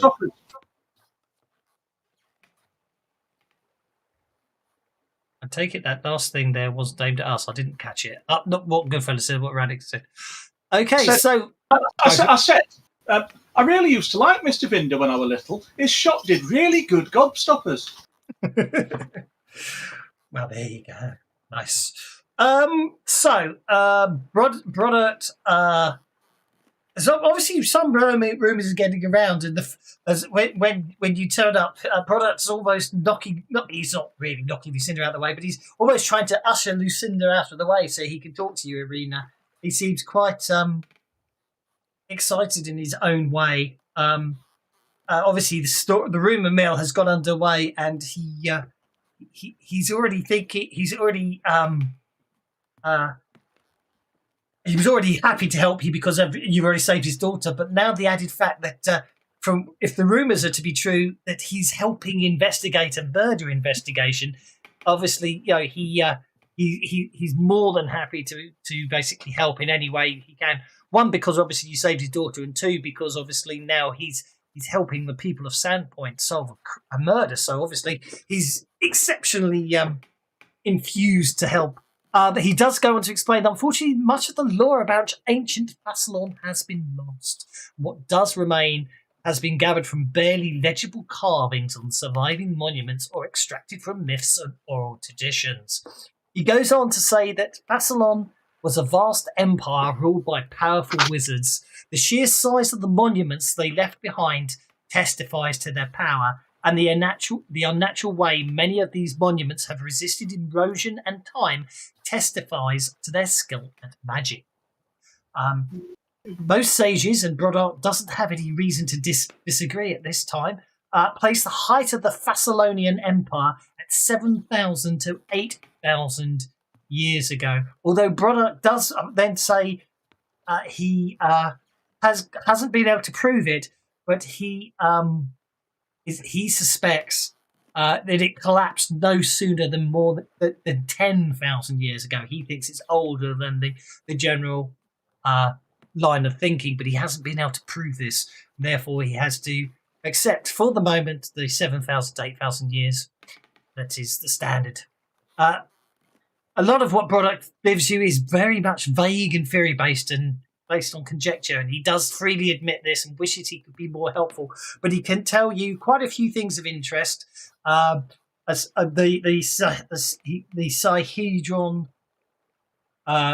Sihedron rune, the seven-pointed star is known as, and it signifies not only the seven virtues of rule, generally agreed to be wealth, fertility, honest, pride, abundance, eager, striving, righteous, anger, and rest, but also the seven schools of magic recognised by Fassalon. Divination magic was not held in high regard by the ancients. He notes with a smirk that much of what is understood about Fassalon indicates his leaders were far from virtuous, and he believes the classic mortal sins, greed, lust, pride, gluttony, envy, wrath, and sloth, rose from the corruptions of the Fassalonian virtues of rule. In any event, the Sihedron rune was certainly a symbol of power, and one may well have stood for and symbolised the empire. The fact that the killer is carving it into the flesh of victims might point to the fact he's some sort of scholar. At that point, he goes, by the way, I do hope you realise I didn't do it. Yeah, of course. Does he find the books I've just given him useful? He thanks you most profusely and says if he will obviously help. Don't see if any of that helps corroborate any more and provide any more information. But he says, alas, at the moment, he doesn't feel he can give you any much more than the vague sort of conjectures he's just based everything on. But, okay. Well, take care of yourselves and don't take any risks until this is solved. Indeed. He does question the fact that there seemed to be a rather burly fighter standing outside his house, and they were told they were told to talk to you about it by the burly fellow standing outside. I'm going to show him the note, the bloody note, and say it concerns me that because I have associations with you and your daughter, that somebody might take it upon themselves to get to me through you. So I have arranged for bodyguards. He thanks you both profusely. He says, I wish I could agree that it. Wish I could disagree with you and say that it is probably not required. However, I completely understand your worries, but I can't let you pay for him. But please It's all ensure right. that he's. It's quite all right. Anything to see that she's safe. And you, of course. Indeed. So, in the meantime, I believe everyone else was heading towards the garrison, were they not? Aye. So, at the garrison, you can find Ebor, Thorn, Venvinder, and the bodies of the other 3 murder victims.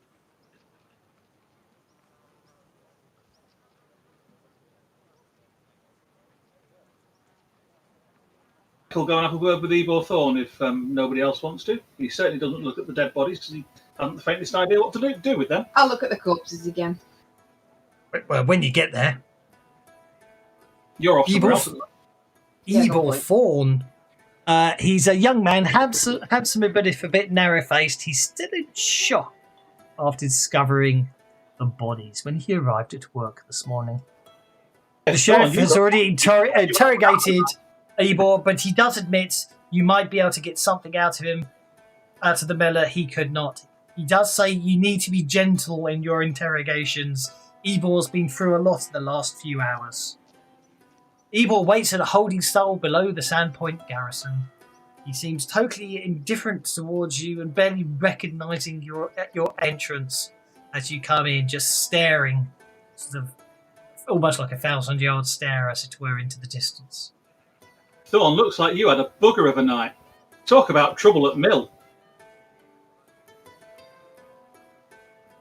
Yeah, Thorn. Come on, it's me, Rannick. You know, used to live with Farmer Brown.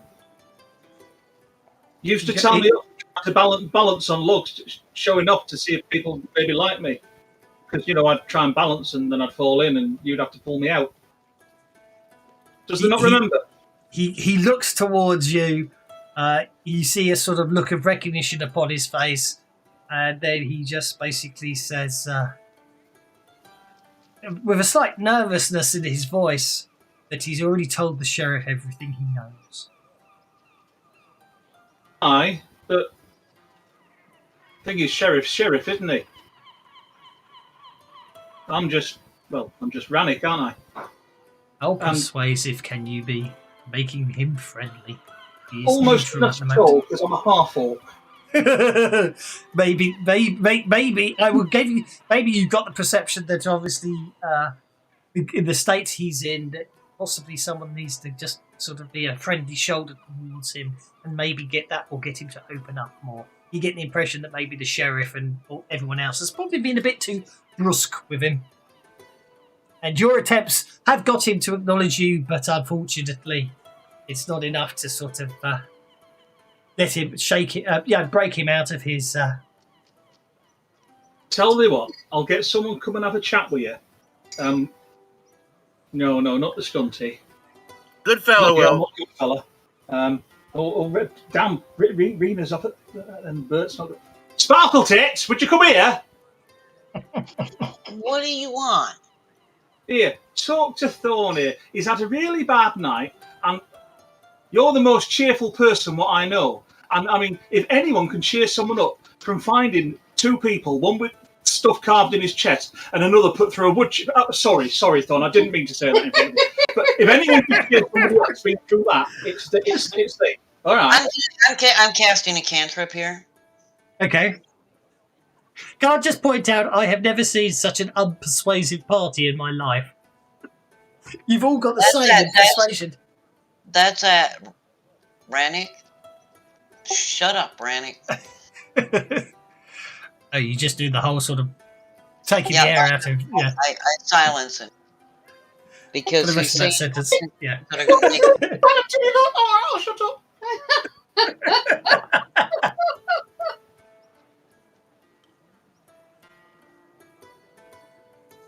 Oh. I hope you don't talk to Amico like that, Rennie. You're I trying can't to. believe your whole party with D4 persuade. Actually, mine is D4 -1. I don't. No, that's before the half orcs -2s as well. But I just can't get over it. A whole party with D4 persuade. Everybody thought someone else would do that. Everyone thought someone else would do that by the look of things. I think everybody thought I was going to do that, and I decided to play against character type. I didn't think I'd do it. I knew better. Not to worry. I'm sure there's not a lot of really useful information that you can get out of this character. I wouldn't worry about it. Okay. So obviously there's still Venvidra if you want to risk it, or the bodies. I'm not there yet, am I? You can. Not yet, no. But does anyone want to examine the bodies, or do you just want to wait for a reader to turn Well, up? I would be examining the bodies as a matter of course, because I've got to lay them at rest. Okay. The bodies of the 3 men lie in the cool basement. Though decay has set in, a healing roll may reveal some more information as you examine them.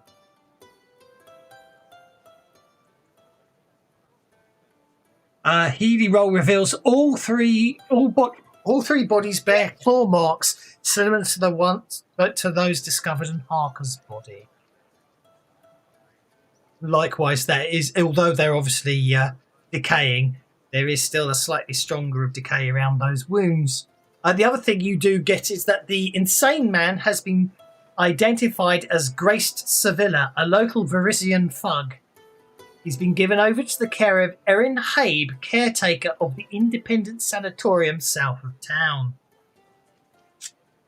Apparently, the Sheriff Hemlock says you're more than welcome to talk to him, but he does warn you that Grace is a bit off his rocker, and I don't think you should expect much. But he does provide you with a letter of introduction if you want. He will provide you with a letter of introduction if you want. Yeah, if you want him to, rather. I'll not ask for one.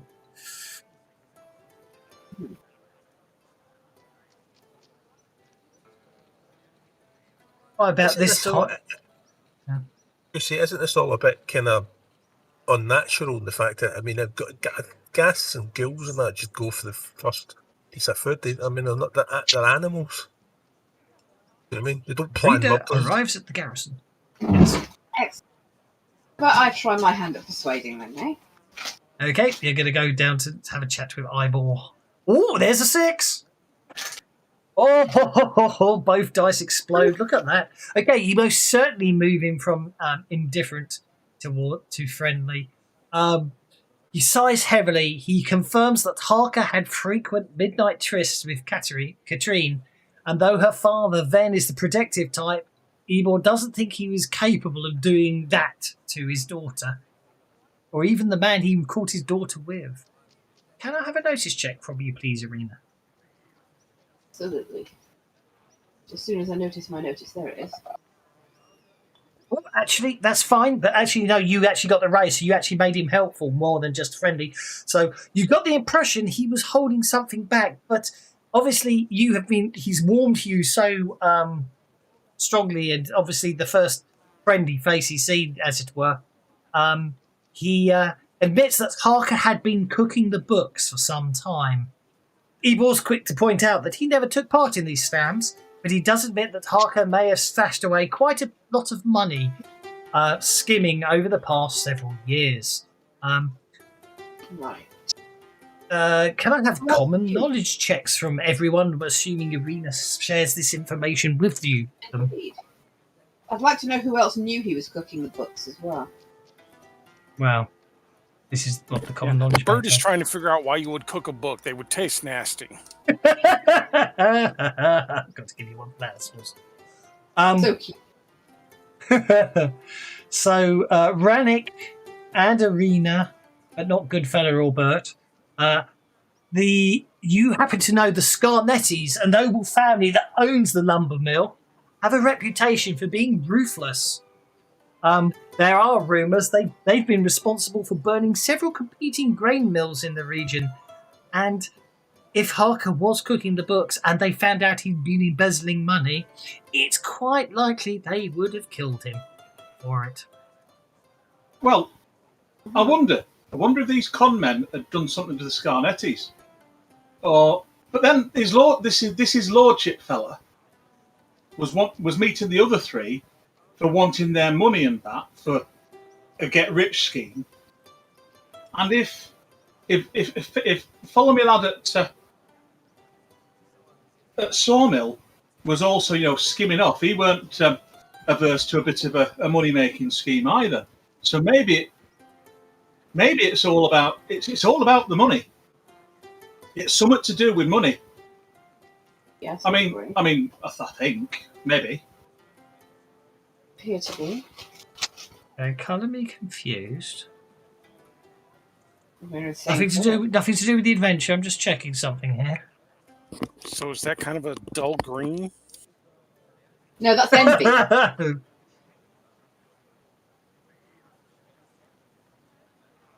Colour of money's greedy green. Bugger, I've given you one too many advances. Oh well. You're not meant to be seasoned yet. That's okay. Well, we went on that other I'm adventure. trying and in you've my been giving us heart all to of be them. upset for you, but somehow I'm not managing it. It all makes sense. We had a wee bit of stuff at the beginning, so. Now, I know you gave one at the start, but I skipped one of those. So somewhere along the line, I must have given you an advancement twice. I'm not complaining. It's only because you're due and quite. I've just got onto the next page, and it says, "Often something happens, you get your fourth advancement, so you just won't get it." It's as simple as that because you've already That had makes sense. Oh, it. You gave us one early, if you remember right. Yeah, You can't have your cookie twice. You've already eaten it. I can have a different cookie. you can have your fourth advance again if you want. It means he doesn't do anything, but you get your fourth advance again if you want. I just can't count, but that's okay. It doesn't really matter. Other than that, you're going to. Other than the fact that the fight you had last week, you weren't meant to be seasoned for.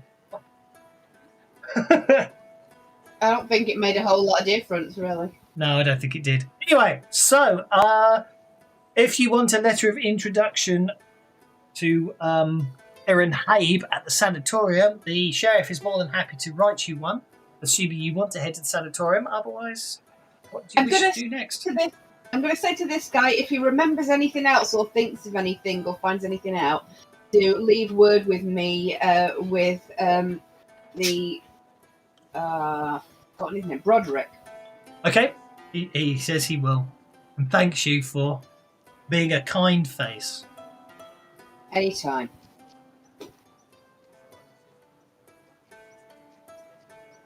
What's your plan of attack? Well, does Rannick know where the sanitarium is? Yes, as I said, it is. Why to go did back. Rannick know where the sanitarium is? Because he grew up round here. That was a joke. Yeah, south of it's the sanitarium south of town, apparently. Curious, is that shown up in? I think that may well be shown up in the Sandpoint's locations map, which I need to Sandpoint. Slightly close, Sandpoint at a glance. The hinterlands is. Oh, it might not be on the player's version of the map. It might be on the gym version somewhere. Moors, the Pyre. Oh yeah, Habe Sanatorium. It is on the map. Okay, so opening up the Sandpoint. Yep, there you go. It's there. Where's Sandpoint? Sandpoint's in that little bay up there. Okay. Is there a scale on this map somewhere? No, there isn't, is there? It would be nice if there was, wouldn't there? But there isn't. A mountain range in between. That seems to be very a long way to me. Well, hang on. Here we go. Okay. It's 2 miles as the crow flies. Well, they must be very bloody tiny mountains then. They're just foothills. Okay. I think the cartographer got a bit carried away with this map.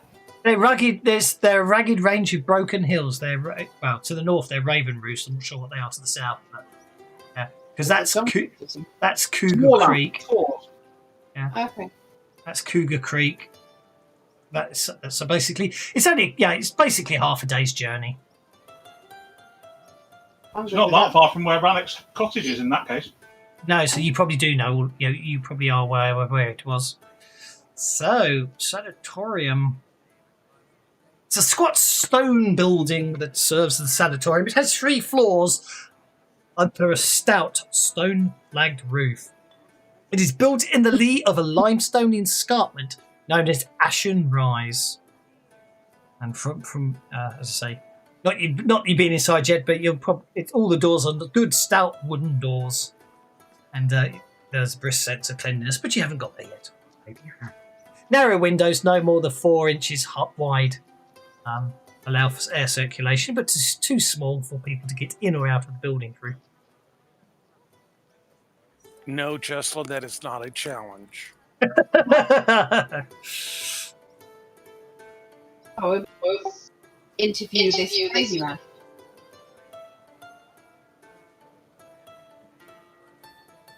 You think as many times as I've come in there and saved your asses that you would get over this thing of assuming I only do dumb things?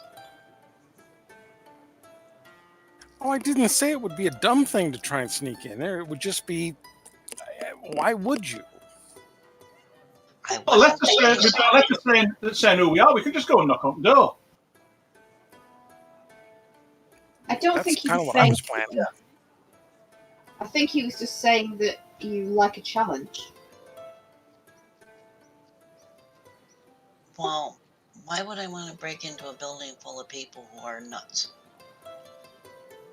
That's not a challenge. That's kind of insane. Yes. No, if you're insane, you get taken in there whether you like it or not. Theoretically. Well, I guess you've got a point, Rannick. I hang out with y'all, so I probably am quite used to being around nutty people. And others. I don't knock people that often. I normally use a sword on my fist. Oh, crying out loud.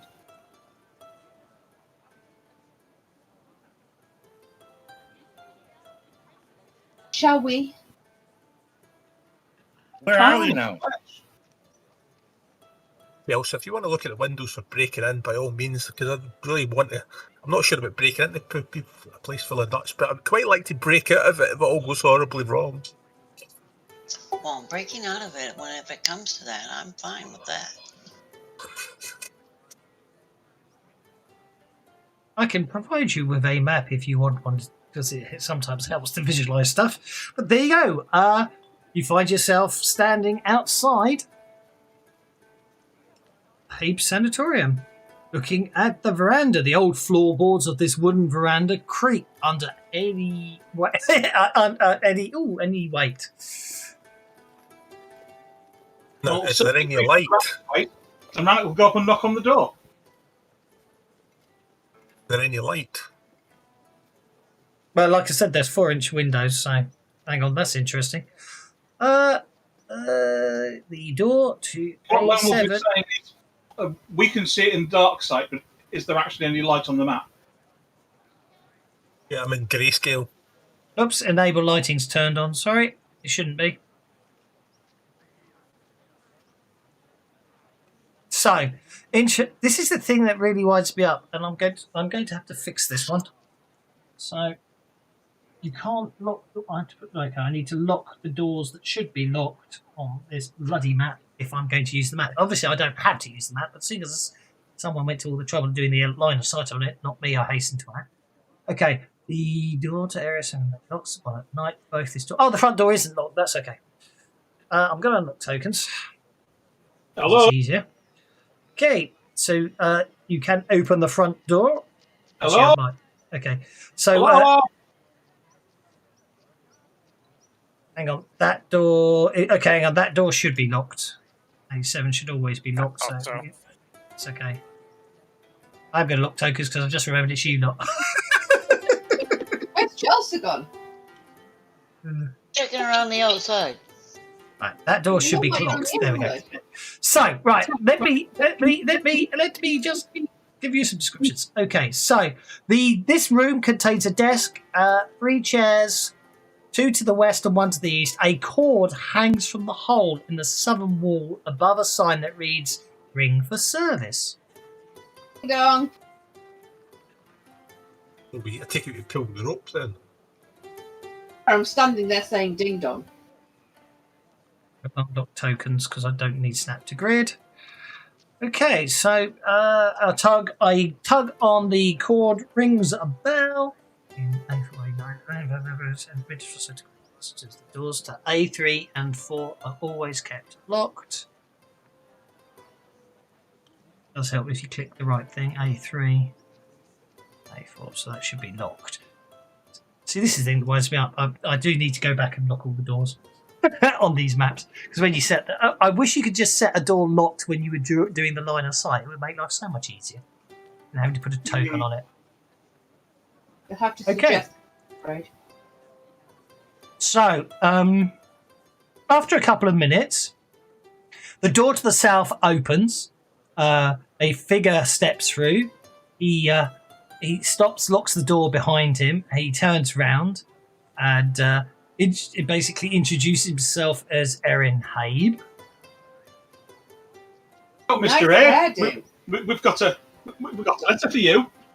And says, "I'm sorry. I'm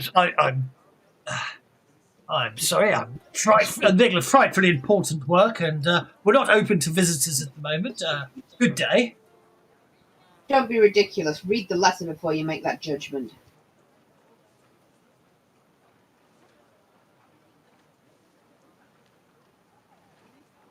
He takes the letter and reads it, and he says, "Yes, I completely understand, but I'm afraid at the moment I'm frightfully busy, and Grace isn't in a fit state to be questioned at the moment. Unless anyone wants to be intimidating or persuasive, you'll get a +2 bonus because of the letter."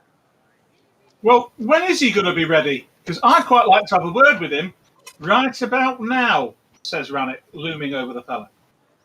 I really You're going for the intimidation rather than the friendly approach. I'm going to support him with this. I really rather think that murders in the town trump it inconveniencing you, don't you, Abe? Or Abe? Okay, so all these doors probably should be locked. Well, I'm not going to bother locking him. So he goes. Well, he's definitely a bit twitchy and definitely a bit nervous at all of you storming into his. Crikey, that would have been such a good persuasion roll. That would have been. But anyway, he's slightly twitchy and worried. He says, "Okay, okay. Right. Well, he unlocks the door to the south again, and I should have a token for him, but I forgot to put it on the map. He basically gestures you to wait southwards and say, "Wait in here. I shall go and bring him to you. You can question him for a few minutes, but as I say, he's very unstable at the moment." Oh, there's his token. There it is. All right. Is sanity spirit based? Not really. So I need to change the sound effects as well, because you're now in. There's no sanity setting. You're It might be. welcome to the asylum.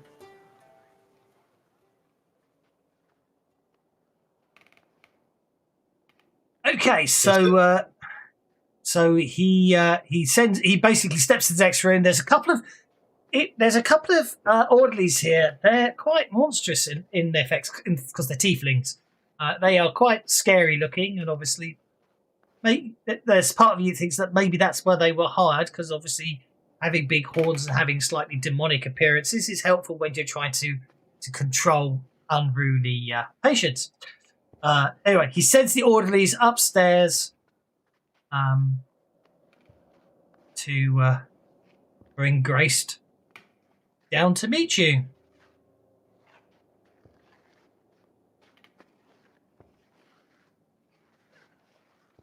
He's going to go in. Is there any stat that I can boost that would help his sanity short term?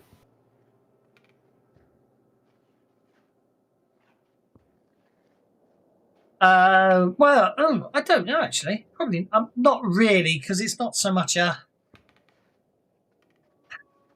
I don't think there is that I could think of off the top of my head. If one comes to me, I'll let you know. Okay, after a few more minutes, meeting the patient. There we go. I'm sure where does it have him in? Oh, because I don't know where it's. I don't know where you're going to meet him. So it. Ooh.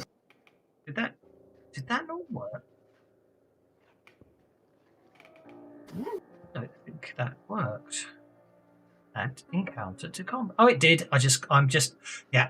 Because there's multiple ways to meet the guy. It deliberately doesn't. So obviously, it's very hard to interview him from the veranda.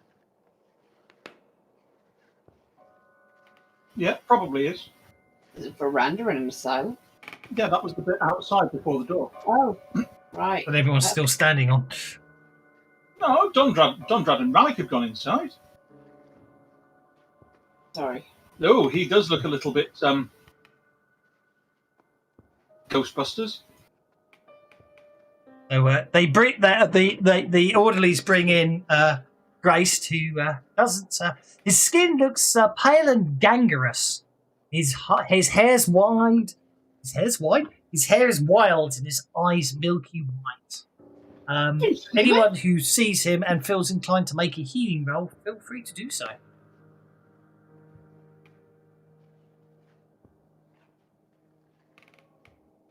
Yeah, he looks like you determine the arena. He's very close to dying.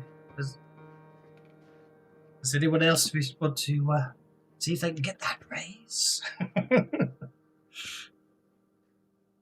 Grace is mostly non-responsive, wrapped up as he is in a straitjacket. Is he human, though? Look at that tongue, for Christ's sake. Well, someone who gets a raise might work out why he's got a tongue like that, but... Fine. I'm going to bunny it. Nah, he's just going to die soon. Oh, no, wait, somebody seems to be doing better than me. Bert, yay! Let's hear it for the Bert. Bert, as far as you're concerned, he's in advanced stages of ghoul fever. Here we go. He's he's pretty much non-responsive, and he's just sort of standing there at the moment, breathing very heavily.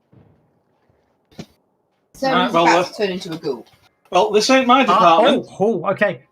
Suddenly, his eyes lock onto Arena. Said you would visit me. His lordship, the one who unmade me, said so. He has a place for you, a precious place. I'm so jealous. He has a message for you. He made me remember it. I hope I haven't forgotten. The master wouldn't approve if I forgot. Let me see. Let me see.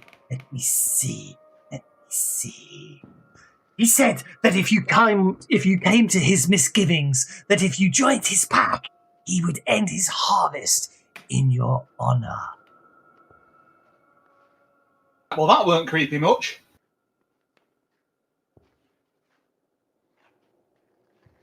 As the climax of his speech, the message delivered, Grace collapses and issues a low. Can I please have common knowledge rolls, please? Kill this guy real quick, because he's about to make nastiness. Yeah, I'm good with that. I don't think we should. What do you think we should just Rannick, you get a +2 local man bonus, so you get a 4. Okay, so that's a 4. Bert has no idea. Bert is obviously worried about the ghoul fever. Dondrad is obviously Goodfella, Rannick, and Jelsa. You recognise the Misgivings as a local name for a rundown and abandoned estate further south, a place called Foxglove Manor. At this point, Rannick goes, I knew it. Look, it is! It's that bloody foxglove! I told. At this point, I'm gonna Grace, pull his trail. basically, at this point, basically, you hear Yeah. Grace collapses to the floor, and as basically you hear his breathing slowing, and it finally stops in a like rasping death rattle. Bert's going to move over here and bring his bow out. At which point he leaps up, desperate to kill them. I will kill the one who the master loves more than me. Erin Rena, Habes screams get out in the room shock. now. Erin Habes screams in shock. And Jelsa, you get the King of Spades and get to go first. And Grace is not going on the tour of bloody clubs. I hadn't gone All the in- four of bloody clubs. We're late in the day and I haven't spent any bennies. I've got lots of bennies to spend. I might even try gating above the 8 of hearts, and I need to lock the tokens. Locking tokens. Oh, 8 of hearts seems the best I'm going to get, I think, after spending 4 bennies. Oh, and Bert decided to spend the benny and get the ace of diamonds, and Bert is going first. Yeah, Bert totally called that. You did say you were going to turn. Oh yeah, I have my bow out. I am absolutely going first. I'm going to shoot this guy. I'm going to shoot twice at this guy. Okie Or not. He's not. He's going to shoot me, isn't he? He is. I'm afraid he is going to shoot you. He's going to shoot you. I've decided. Yes, you are. You are conveniently nearby. Did you say you would shoot twice? With the Three Stooges. Can I have damage for the second roll, please? Oh well, doesn't the second shot at least have a chance at not hitting him? You critically failed, so no. No, I don't know, actually. Go for it. You did declare a multi-action. It depends. If you roll a 1, it'll still be a critical, which you just did, so no. Because, isn't it, if you multi-action, isn't it a case of multiple 1s and you're in trouble? No.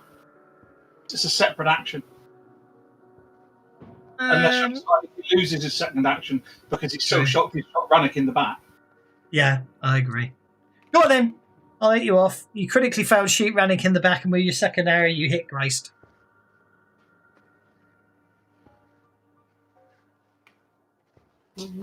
Yeah, keep the shots to the right there, would you, Bert? Dundrad, would you pull this out my back? He jumped a little faster than I thought he would. Sorry. He does. His leap is so strong, and the multiple folds of the straitjacket seem to snag the arrow. Even though you thought it was a good shot, it doesn't seem to have affected him at all. Schnookums is outside. Snookums. Yeah, what is Snookums going to do? Snookums going to hear ruckus going on. So Snookums is going to come darting inside. You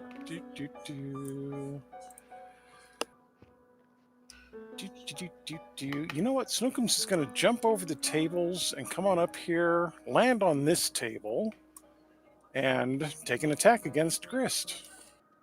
Grist, whatever. Dude. Bloody hell, he managed it. Oh no, look, Snookum's got stuck on the door. What a shame, he can't do it.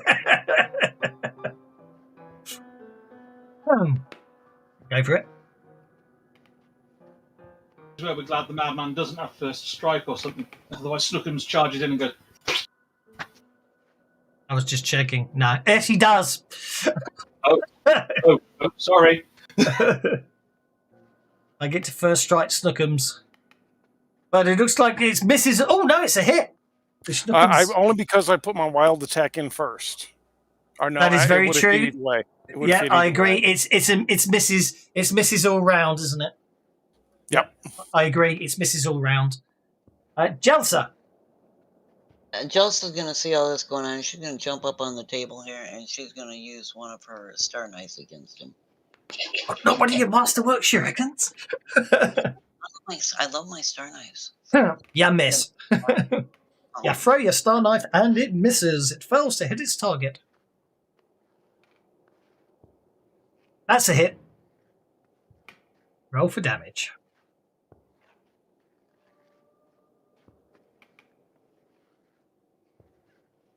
Your knife, again, it just seems to just get snagged in his straitjacket and do no real harm. I should point out at this point, obviously, he's ripped his arms free of the straitjacket, but he's still wrapped up in it. Erin Habe. Well, Erin Habe's going to scream like a little girl and go for a run. I'm not disparaging little girls, it's just that's how high-pitched his scream is, for the record. Just he starts running like as fast as he can. Not breached any PC field. No, but you know what I mean. Good fella. I will attack with my sword and short sword and long sword. Can I get there? There we go. Let's see. You can just get there, yeah.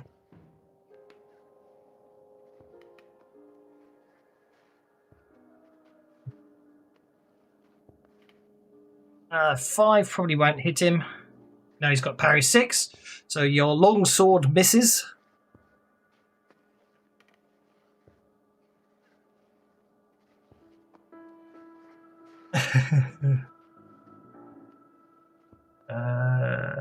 Okay, yep. So, you spent a penny. So you hit with your long sword, and you hit with your accurate short sword.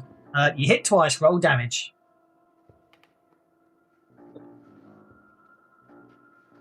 Change. Some different music for the battles now.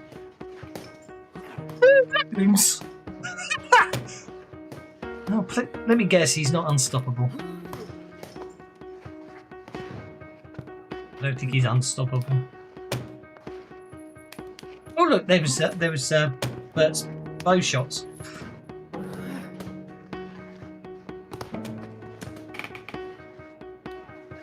Okay, he's going to fight to the death, so he's basically... Let's see if I can soak some of these wounds.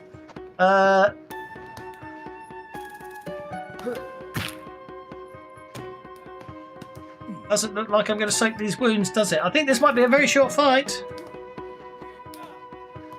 You take 3 wounds, and from your short sword hit.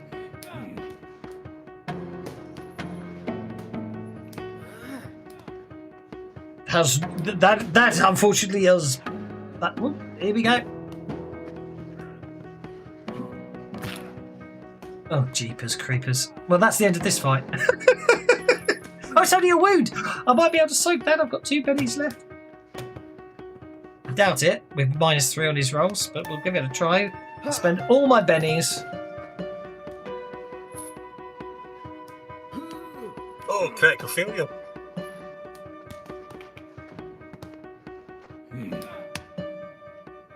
That's the end of the fight.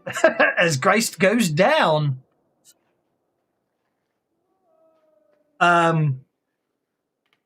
Okay. Dondrad. Sorry, guys. I'm just a sexy, loving, killing machine.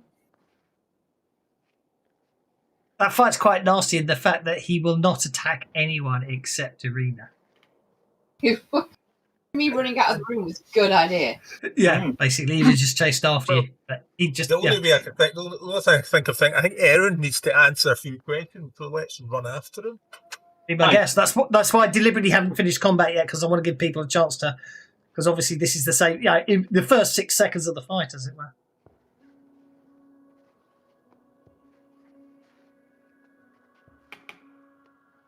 Okay, that gets you to there. Right, he's faster than me. In fact, if I'm that close, can I grab? Yeah, you can. He is within range of you. Yes. Yeah, I'm just going to try and grab hold of him. Here. Oh, for flying out loud. It was today. 3 criticals between us, and we've hardly rolled any dice. I think I'm prone because I've tripped. I think you on are the way prone. Yeah, you obviously just trip over something and just smash into the ground with a loud crash. I've lost traction going around the corners. That brings us to Arena that's and Amber job. and Randy. Did he me? No. Snookums ran in the door past you. So I don't even know where he's gone. No, you just know that I told you to run out the room and you did. And you can hear a fight going on. So I'm probably completely unaware that the fight's finished, aren't I? Yeah. Fine.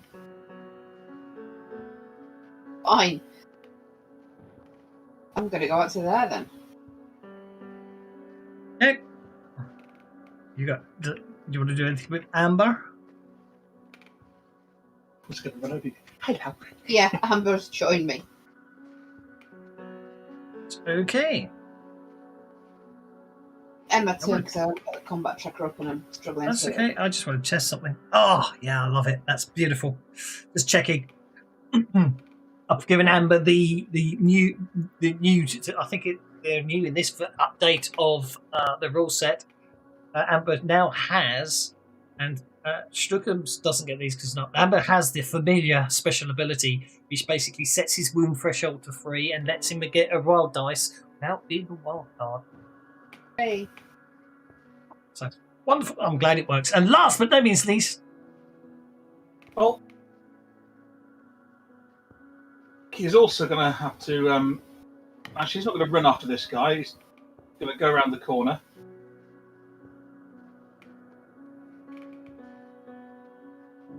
Don't say a bloody word. He's not. Well, he's not going to. He's going to try and. He's going to try and grab this fella as well. a lot of. Unable to load modules. The skin. Oh, ah! Someone said there was a bug.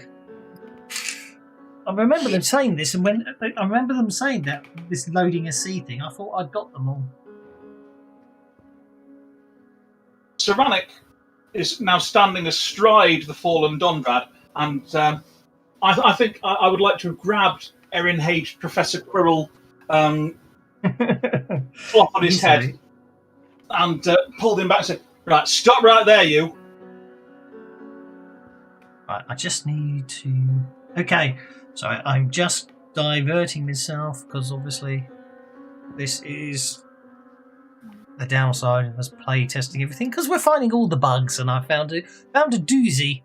I just need to sidetrack myself to find out what happened. So I need to go to Skinsaw Murders. I need to go to tokens. I need to work out if the token's just missing, or it should have been a generic and it doesn't have the letter C in the rule set tokens, which it could well be the case. Because I think I need... Okay, yeah, so I need to add... I just need to sort out the fact that it's pointing... what it is it's an interesting one.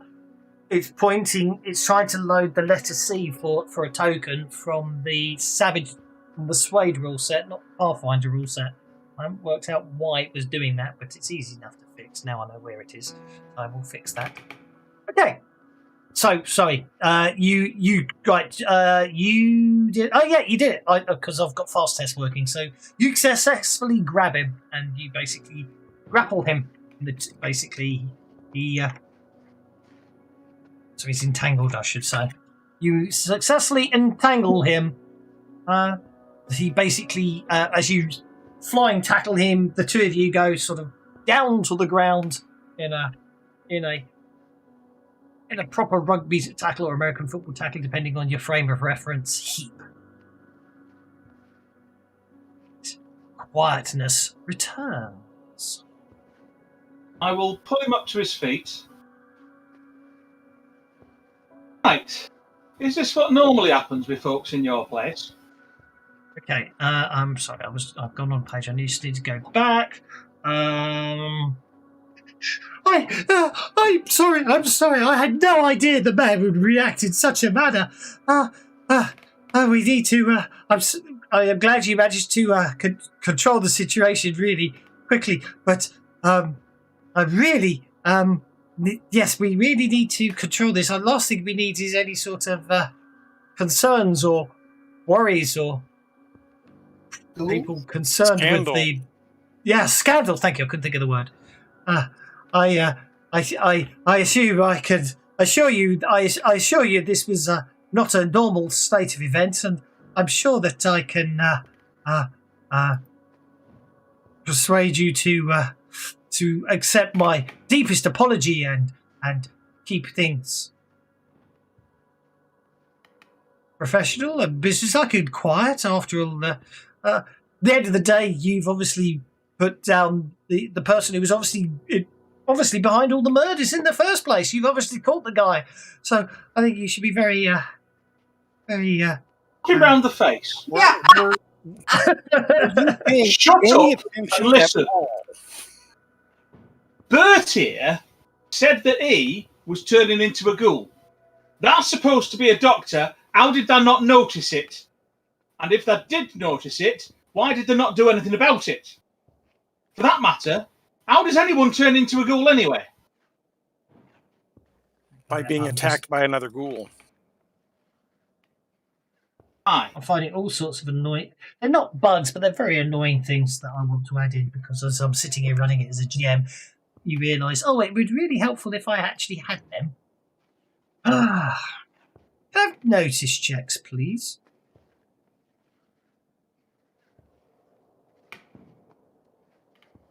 Amber and Schnookums can make them as well, of course. I'm too busy grabbing hold of him at the moment. It's fine. Notice.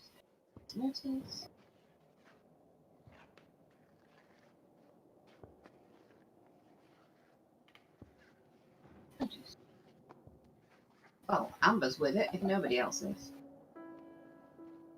Okay, Amber. Schnookum's got the best notice. Schnookums and Amber very much. Well, they seem to be most. They seem to be slightly disturbed, as it were.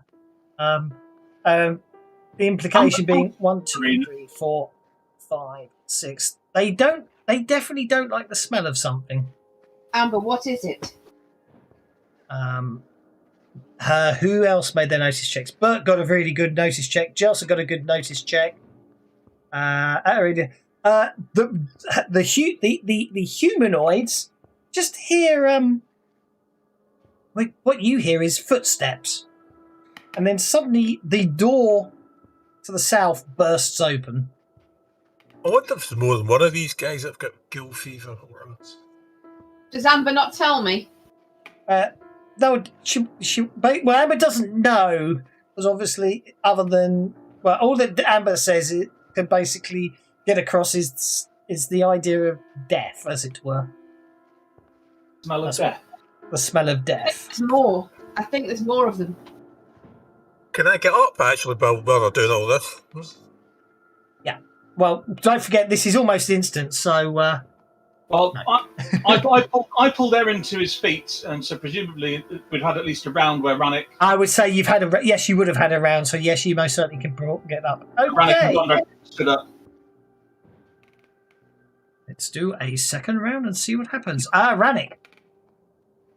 Well, I'm going to be if I'm stood up already, I am going to let go of Erin Habe. And I don't know why I've got movement going on there. And I will come straight over here and attempt to thwop a zombie. Okay. Let me just sort a couple of things out, and I'll be with you. Don't trip, Rannick! You had to bloody say it, didn't you? Stumblefoot. I keep forgetting. Okay. So you're going to go over there and smack a zombie. Go for it. You're not prone. Thank you. Eric Habe is no longer entangled.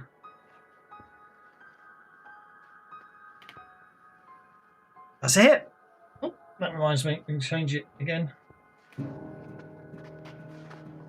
That's a hit. That's one dead zombie. His head off. That is one very dead zombie. So Next. Rannick runs up, sticks his fist into the zombie's head, and pulls his fist out with bits of brains on it. Basically, yeah.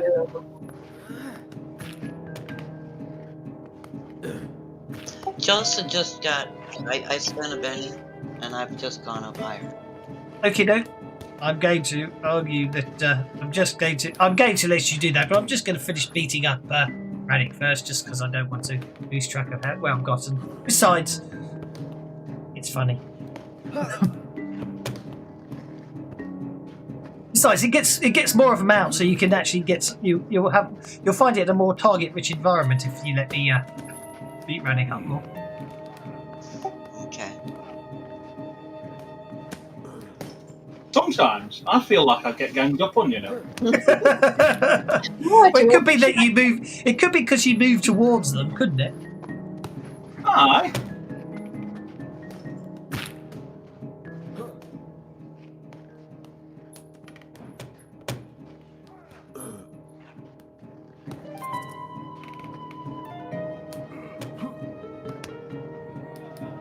And so it's that one. I've got to click on them.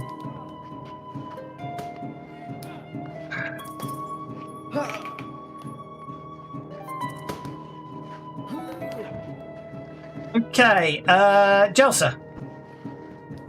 Yeah, she's gonna step over here to get a better angle.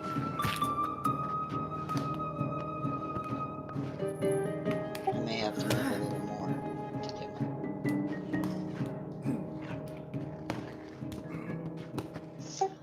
with selective so I don't hit Rannick. It's not letting me target.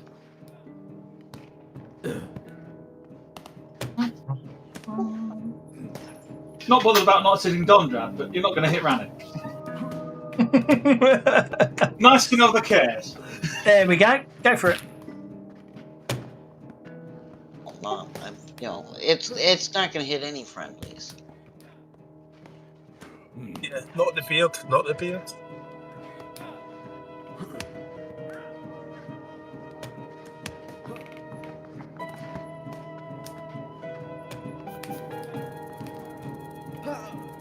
Wow. Tough zombies. Oh, I'm doing crappy rolls. That's better. And then I'm gonna back the hell up. Okay, you back the hell up.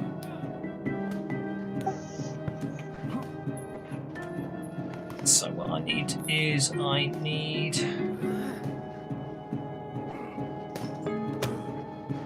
Okay. Oh! I can load it. I know what I can do here.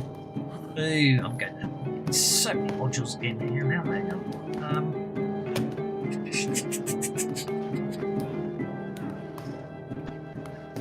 Alright, I'm looking for something. There it is.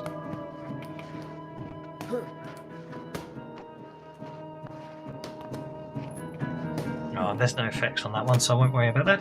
So, sorry, I'm just trying to sort something out, and I will be. The fun of people you can't see on the tracker.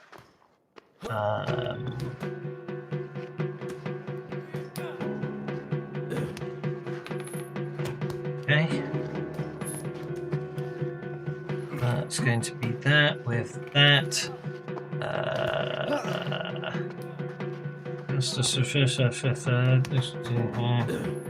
Okay, he actually needs to get you need the raise to do that, so we'll just do that then. And he also does.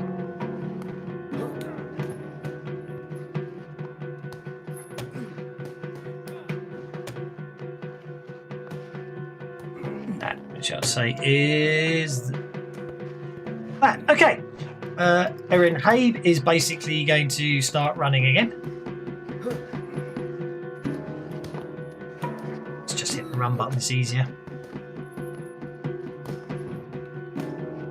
Yep, it basically gets through there, gets up that, through that. That really winds me up.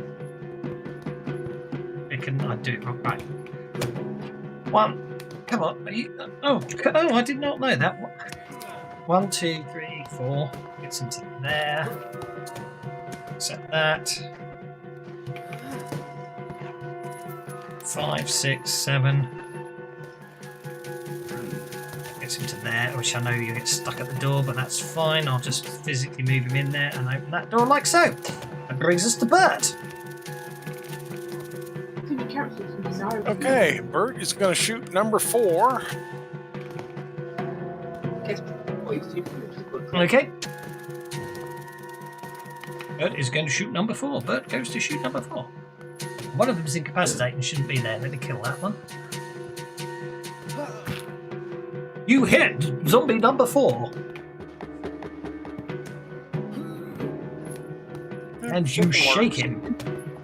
And Schnookums is going to kind of sneeze a little bit. You know how cats do. And then come down here, and we're going to try and attack both of these guys at the same time.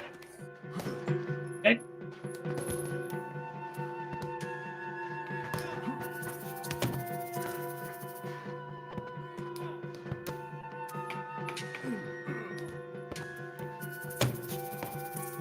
Schnookums will spend a Benny for that.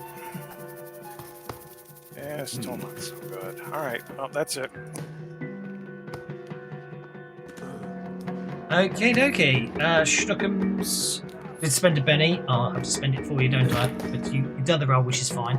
I just have to spend the Benny. Schnookums, it's Benny. Okay, that brings us to Dondrad. Dondrad takes a swipe at the staggered zombie.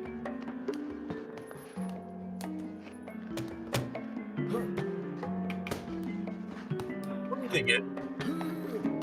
Yep, you hit the staggered zombie and basically put it down as your bastard sword smacks into it. That brings us to Arena. Okay. Bert is going to run ahead of me and confuse this zombie by running in figures of 8 through its legs. An agility trick. Or an athletics trick, rather. Going for it.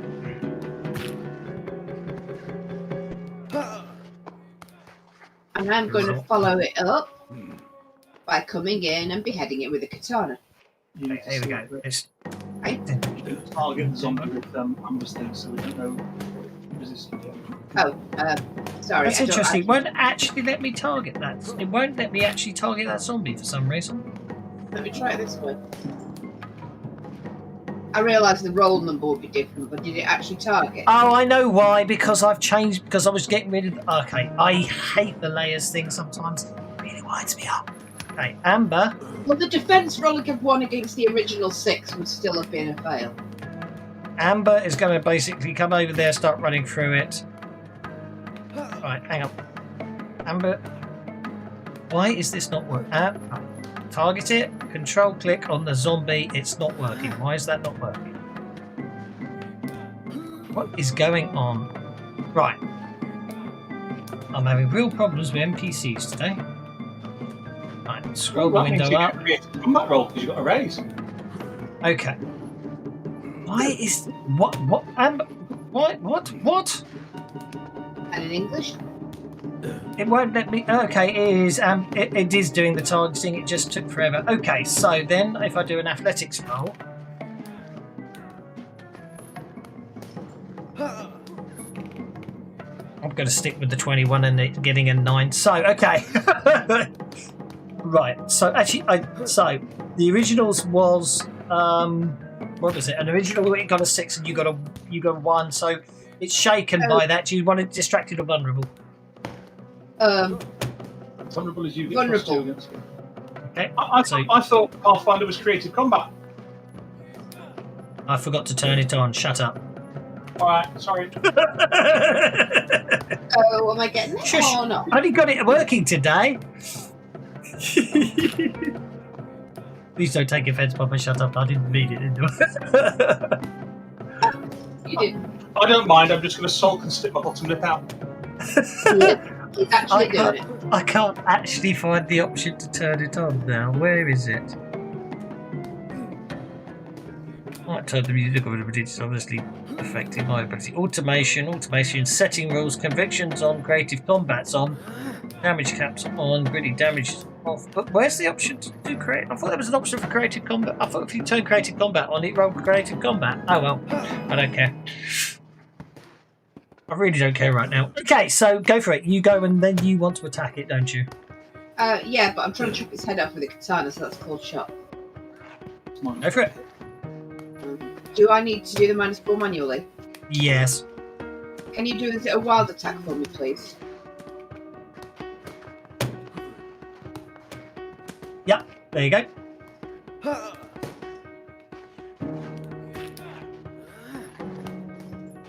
Did you put the -4 in? You did, so you hit.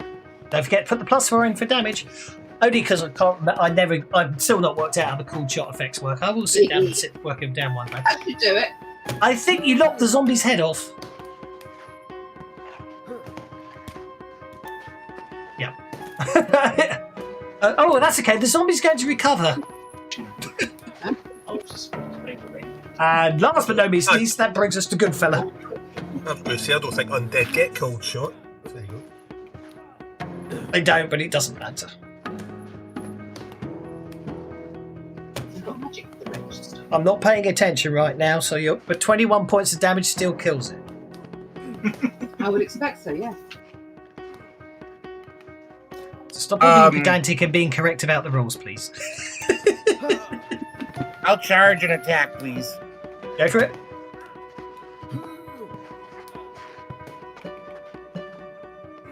Don't you look for? Targeting is now working. Okay, you charge and attack that zombie. Go for it.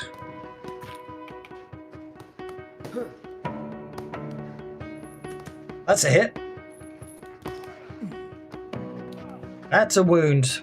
Down goes the zombie with your masterwork longsword.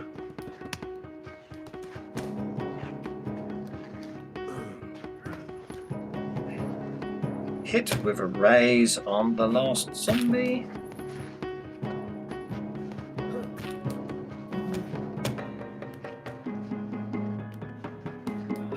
And the last zombie is destroyed. Congratulations. How outstandingly marvellous. Now, where's that bugger hay? Okay, multiple humanoids appear in the doorway.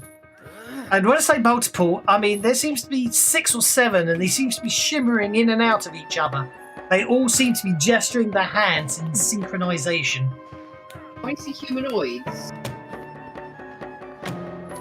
It's someone's cast mirror image on themselves, basically. It's a whiz.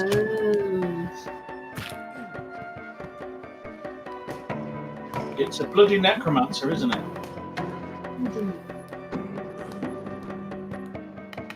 Suddenly, a dark force of negative energy just appears in the centre of the room, and lances of darkness shoot out, striking everybody apart from Jelsa and Bert. Oh dear, he got the raise. No, he didn't. He was one short of the raise. Oh no, he does hit you with the raise because you rolled an 8, didn't he? This might hurt a bit. Then again, maybe not. Okay, Rannick is unaffected. Schnookums is unaffected. Say, dog, shut up. Sorry, my dog's bitching up. Drad takes 2 wounds. Amber takes 2 wounds. Just use your hands. Arena takes a wound. Goodfella is shaken. Who's left? Let's just roll and see if it keep. I'll keep rolling till it's. Rannick is unharmed. Is that everybody? Okay. Let's roll again, just for the sake of it. Yes. Okay. And Schnookums was already shaken, so Schnookums is fine. Okay. So Rannick was unharmed. Wound. Sorry, what was that? It says Amber soaked a wound. Amber soaks a wound. Okie dokie. That's And I'm trying to, but like, what? You probably can't move on. Okay, that was not where that Benny was supposed to go. I don't even know how that happened. That was supposed to be me trying to soak. Trouble bigger. I failed. Doesn't matter. Okay, so Dondrad soaks and takes a single wound at the end of that. Arena fails to soak and takes a wound because she got a 3. Amber soaked and got a 5 and therefore only takes 1 wound. Goodfella is shaken, and I think that is everybody. Okay. Next round, and Arena gets to go first.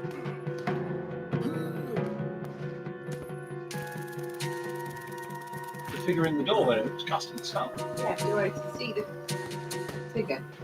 JJ, oh, sorry. Is he not visible? I apologise. There you go.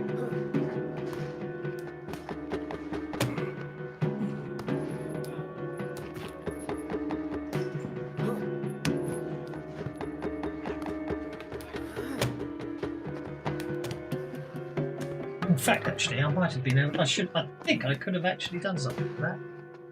It's a bit late now, but we can still continue. Yeah.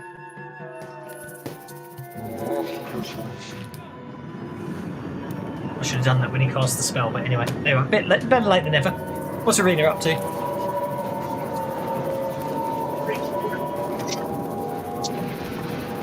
going to brandish a wand and Okay. I'm going to use the bolt wand on him, I think. Had enough of that music now. Excuse me. There we go. Sorry, you were saying. Use the Rena, bolt you. wand. That fails. Yeah, it doesn't cost a charge. You just fail to activate it because obviously you're in pain. Yeah, I'll also move to. If I go there. Can't move diagonals, really? All right, there. Probably still. I'm Oops. using arrow keys now. I wasn't trying to use the arrow key, I was using the mouse. Oh. It just made it 7 instead of You 6. can, well, look, that if you want to do 6, you can do that.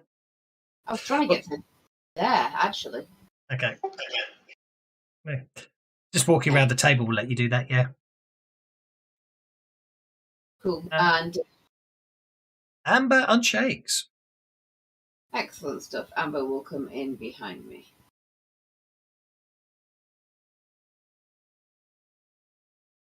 Brings us to Rannick. So I've heard chanting from through that door, yeah?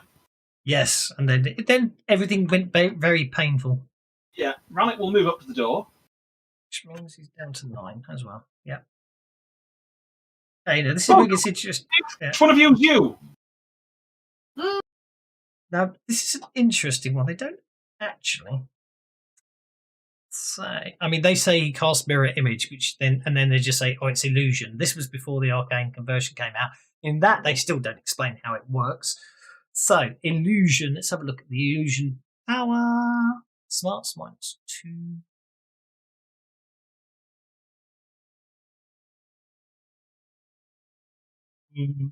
Illusion can be used to create a shade of player thing, effect for the one. Those who counter natural make smart roll -2. See, this is where interesting. So the idea of mirror image was that in the old when you attack someone, then you rolled a dice, and that decided whether you actually hit one of the mirror images and therefore didn't roll for damage, or you actually hit the real target. So they've said he's cast illusion on himself, which is fine. But then the illusion power doesn't actually give you any rulings for how you deal with. So I think I'm going to be really evil.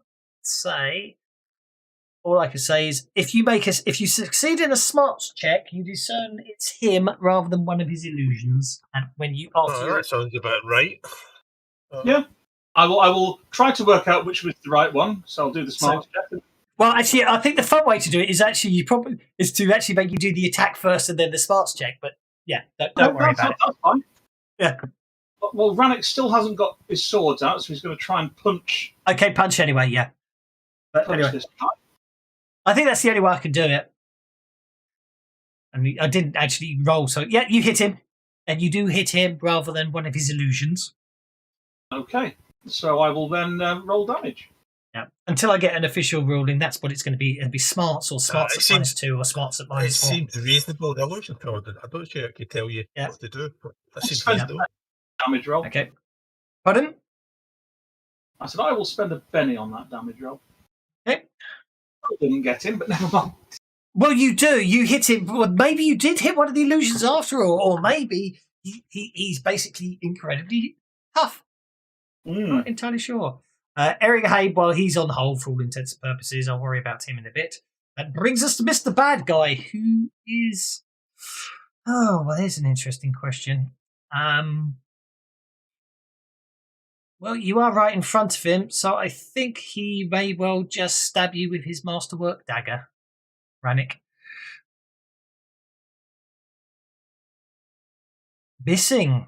Might regret that later, mightn't he? Good fella. Remains shaken.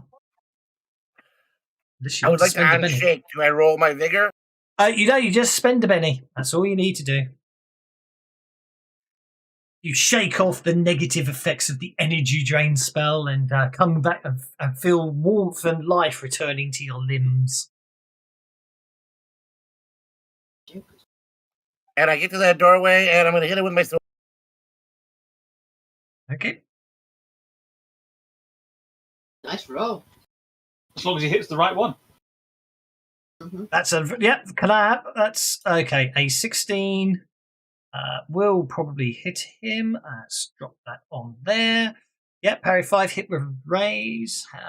However, because it's also taking into effect he's got deflection up, which is fine. Make a smarts check, please. Yep, smarts. Well, go on. Okay, you hit him twice. Let's see what happens there. You're gonna have to make 2 smarts checks. Oh, that's damage. Make a smarts check because you're not sure whether you hit him or the illusion. Yep, you're lucky you hit him. That's absolutely fine. So with your long sword, don't do a lot. But actually, you did your master. So your short sword damage. No, you need to roll your long sword damage. Roll your long sword damage to see what happens. Your long sword doesn't seem to affect him.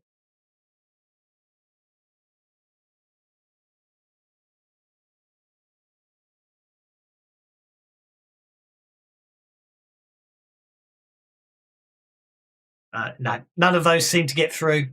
He obviously has magical protection protecting him. I want to hit with my short sword and then use that damn. Well, you need to hit him first. I think that's a miss. So I'm afraid the damage was impressive, but you didn't actually hit him with your short sword, I'm afraid to say. I'm all out of bennies. Oh, the cruel irony. That is unfortunate to say the least. Dondrad, you remain shaken. That negative effect still draining the energy from your limbs. Dondrad bennies to unshake. Okay. Moves to there. Runs over there, and then what he'll do is he'll cast blind on the guy.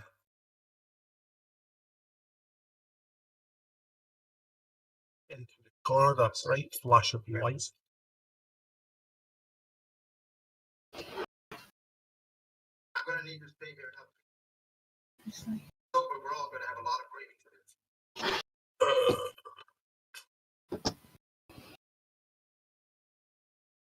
Okay, right. So that's just a trait roll at -2 to shake off. It's a regular.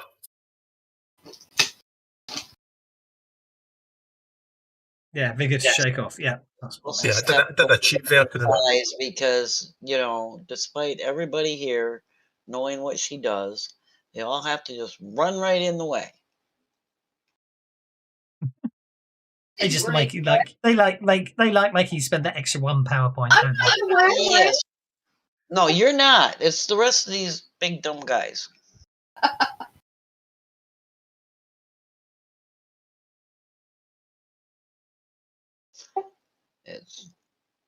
Let me target him.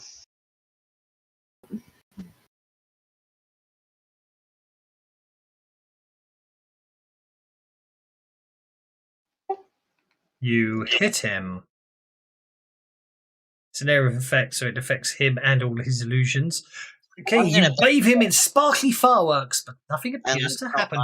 Penny the damage. Game's almost over.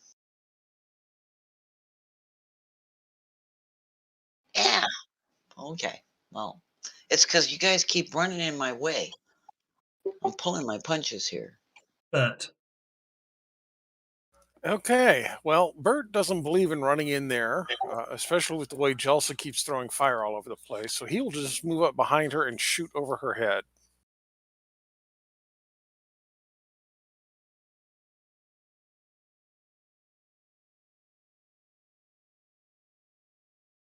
Alas, he will miss. No, he won't. Oh, I forgot the +1. Haha. Okay, and now I I need mean, to make it's smart roll to check you hit the right check, one. see if I did hit him. I did not hit the right one. Bummer. Right, Okay. you basically, yeah, you hit one of the illusory ones, and I'm afraid that is that. Schnookums.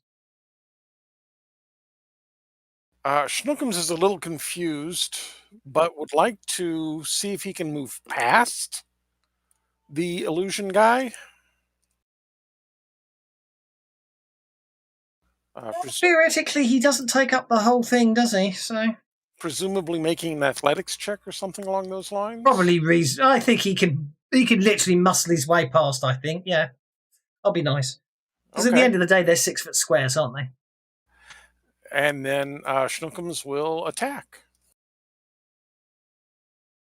Go for it. I had to laugh. I spent up until recently, I've been able to nab the maps out of the Pathfinder maps out of the modules, with the line of sight's already there.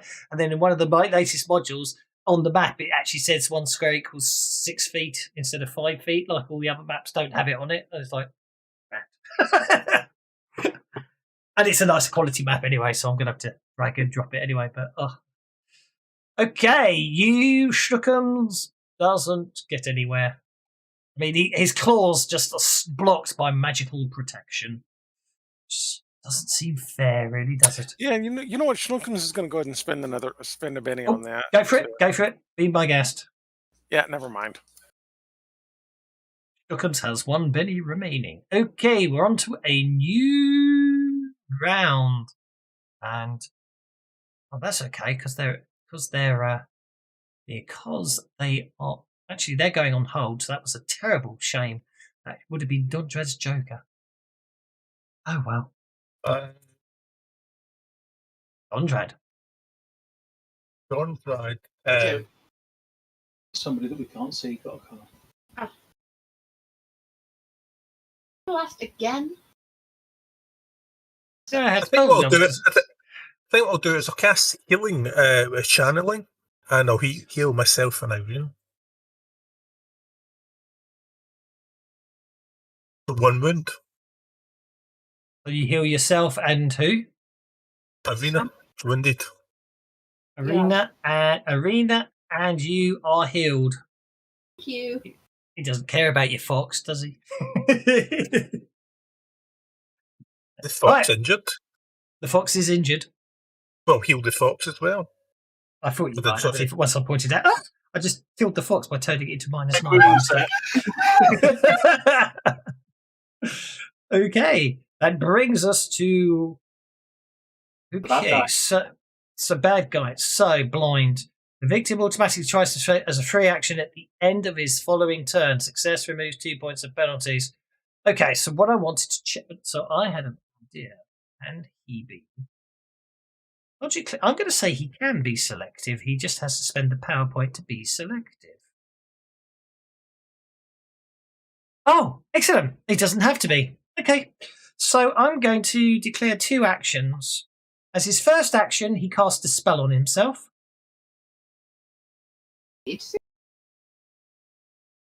I'll spend a penny on that. Yeah, I've just checked it. The spell can only be used on to negate enemy powers. It has no effects on permanent enchantments or innate abilities, but it basic enemy powers. So he's casting dispel to dispel powers against him, but that won't dispel his own powers.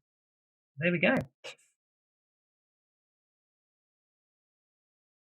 He's going to fail to cast a spell on himself after failing that, so that will still cost a power point. That'll still cost a power point to fail to cast it as he tries to dispel.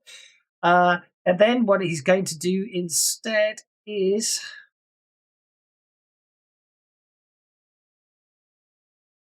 he's going to he vanishes. Does this mean that his mirror images also vanish? It does indeed. Oh, well, at least we don't need smarts rolls to hit the right one. No. Yeah, tell you what. It's a whole new then he job. gets a vigor check to shake. No regret off. not getting detector, can Yep, there we go. Jalsa. Yeah, Jalsa realizes he's disappeared, but she's got experience enough to know disappear doesn't mean that she can't hit him if he didn't move. And again with the selective. Okay.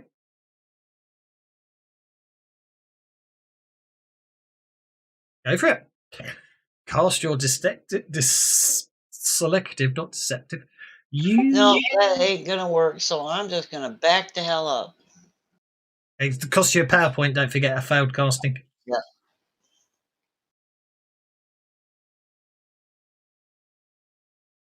Good fella. I will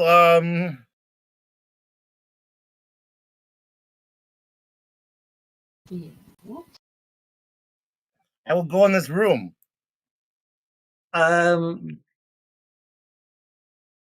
You will bump Can I into get by Rannick or what? Well, no, I mean the guy's invisible, so he's still there. So you when you try and move in, basically you won't get very far because obviously he's still taking up the space, and he will basically resist you trying to step into him. He pushes you backwards. Can I stab into him? You can attempt to stab him, but he's invisible now, so he's a bit harder to hit. You can certainly try. I'm gonna stab blindly. Yep, be my guest. Make your fighting rolls as per usual.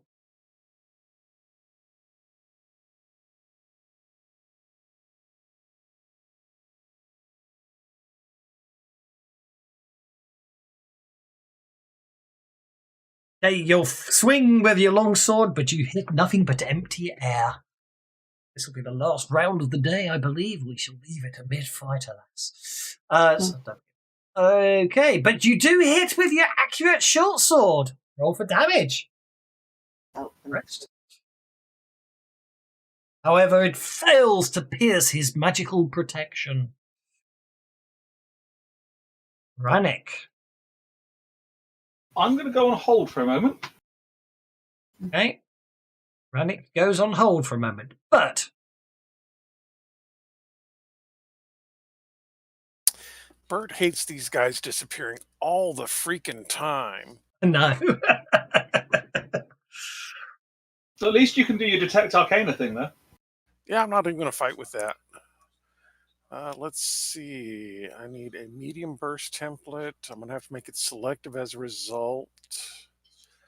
2, 3, 4, 5, 6, 7, 8, 9, 10. So I'm going to spend 10 of my 15 power points. You know what's coming. Oh, here we go. Mega Super Entanglement, better known as Bert's Entanglement. You successfully cast the world's nastiest entanglement. I'll target him because then you could just apply all your stuff on him. There you go. Okay, so let me see. He is bound tough. He is hindered. Oh, no, I didn't. She's only entangled on the 4, not bound, don't forget. Oh, right. You're right. I put the wrong one. Oh, it's okay. I can change it. Don't worry about. I'll just literally change the word bound to entangled. So don't worry about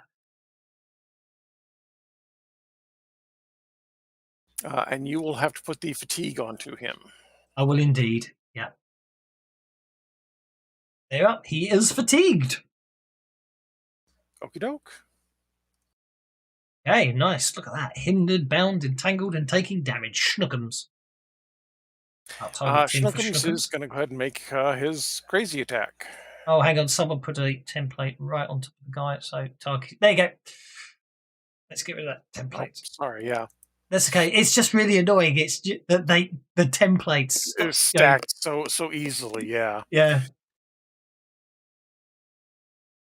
Especially, it's a Unity thing because that never affected Classic.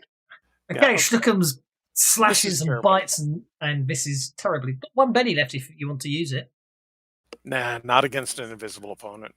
That's last round of the night. I guess it is, isn't it? All right, let's do it. Bit of metagaming there, but why not? Yeah, if you got them, why not use them? And last but no means least, except for the fact that someone's gone on hold, is Irina and Amber. I'm going to do two things. Firstly, I'm going to use my magic sight to locate him. Okay. Keeping my magic sight on so I can keep him in vision, I am then going to cast illusion and cast the illusion of what he really looks like over where he actually is. Oh, very clever. Okay, so don't forget to turn on 2 actions and then cast illusion. I like it. Of course, as soon as he moves, it doesn't necessarily keep going, does it? I'm hoping I can maintain it and keep it moving. No, I know, but I know what you mean. Don't forget, illusion is limited to a size of template. It's all right. I failed anyway. That's okay. It was a bloody good idea. I did like that. Obviously, mobility is an option, actually. So, yes, you can cast mobile illusions in Pathfinder. You can't do mobile illusions in Swade. Ranik requests interrupt. I was hoping that people might have made him easier to target and what have you, so never mind. I tried. You did? I really tried.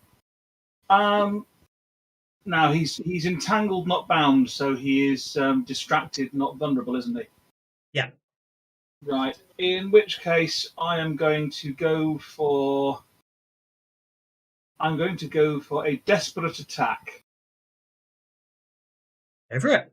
The +4 to hit, but -4 damage.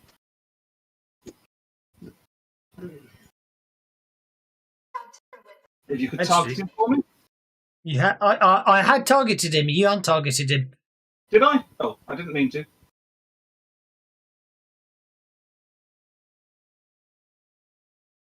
Do the hokey cokey and you hit the gun. And an 8's not going to hit, I don't think. Well, he's a humanoid, isn't he? He is. You get a free reroll. Have me reroll.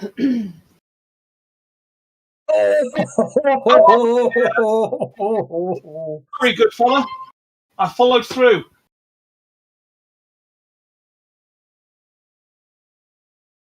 Yeah, go on. I do think I'm going to be that cruel.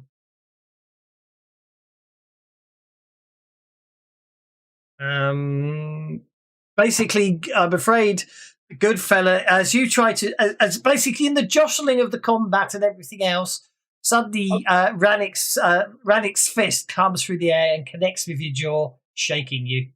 And that is where we'll leave it after Ranik punches good fella in the chin. Will our hearty adventurers survive? Let's come back next week and find out. Ooh. We shall see what happens. Well, how are we doing?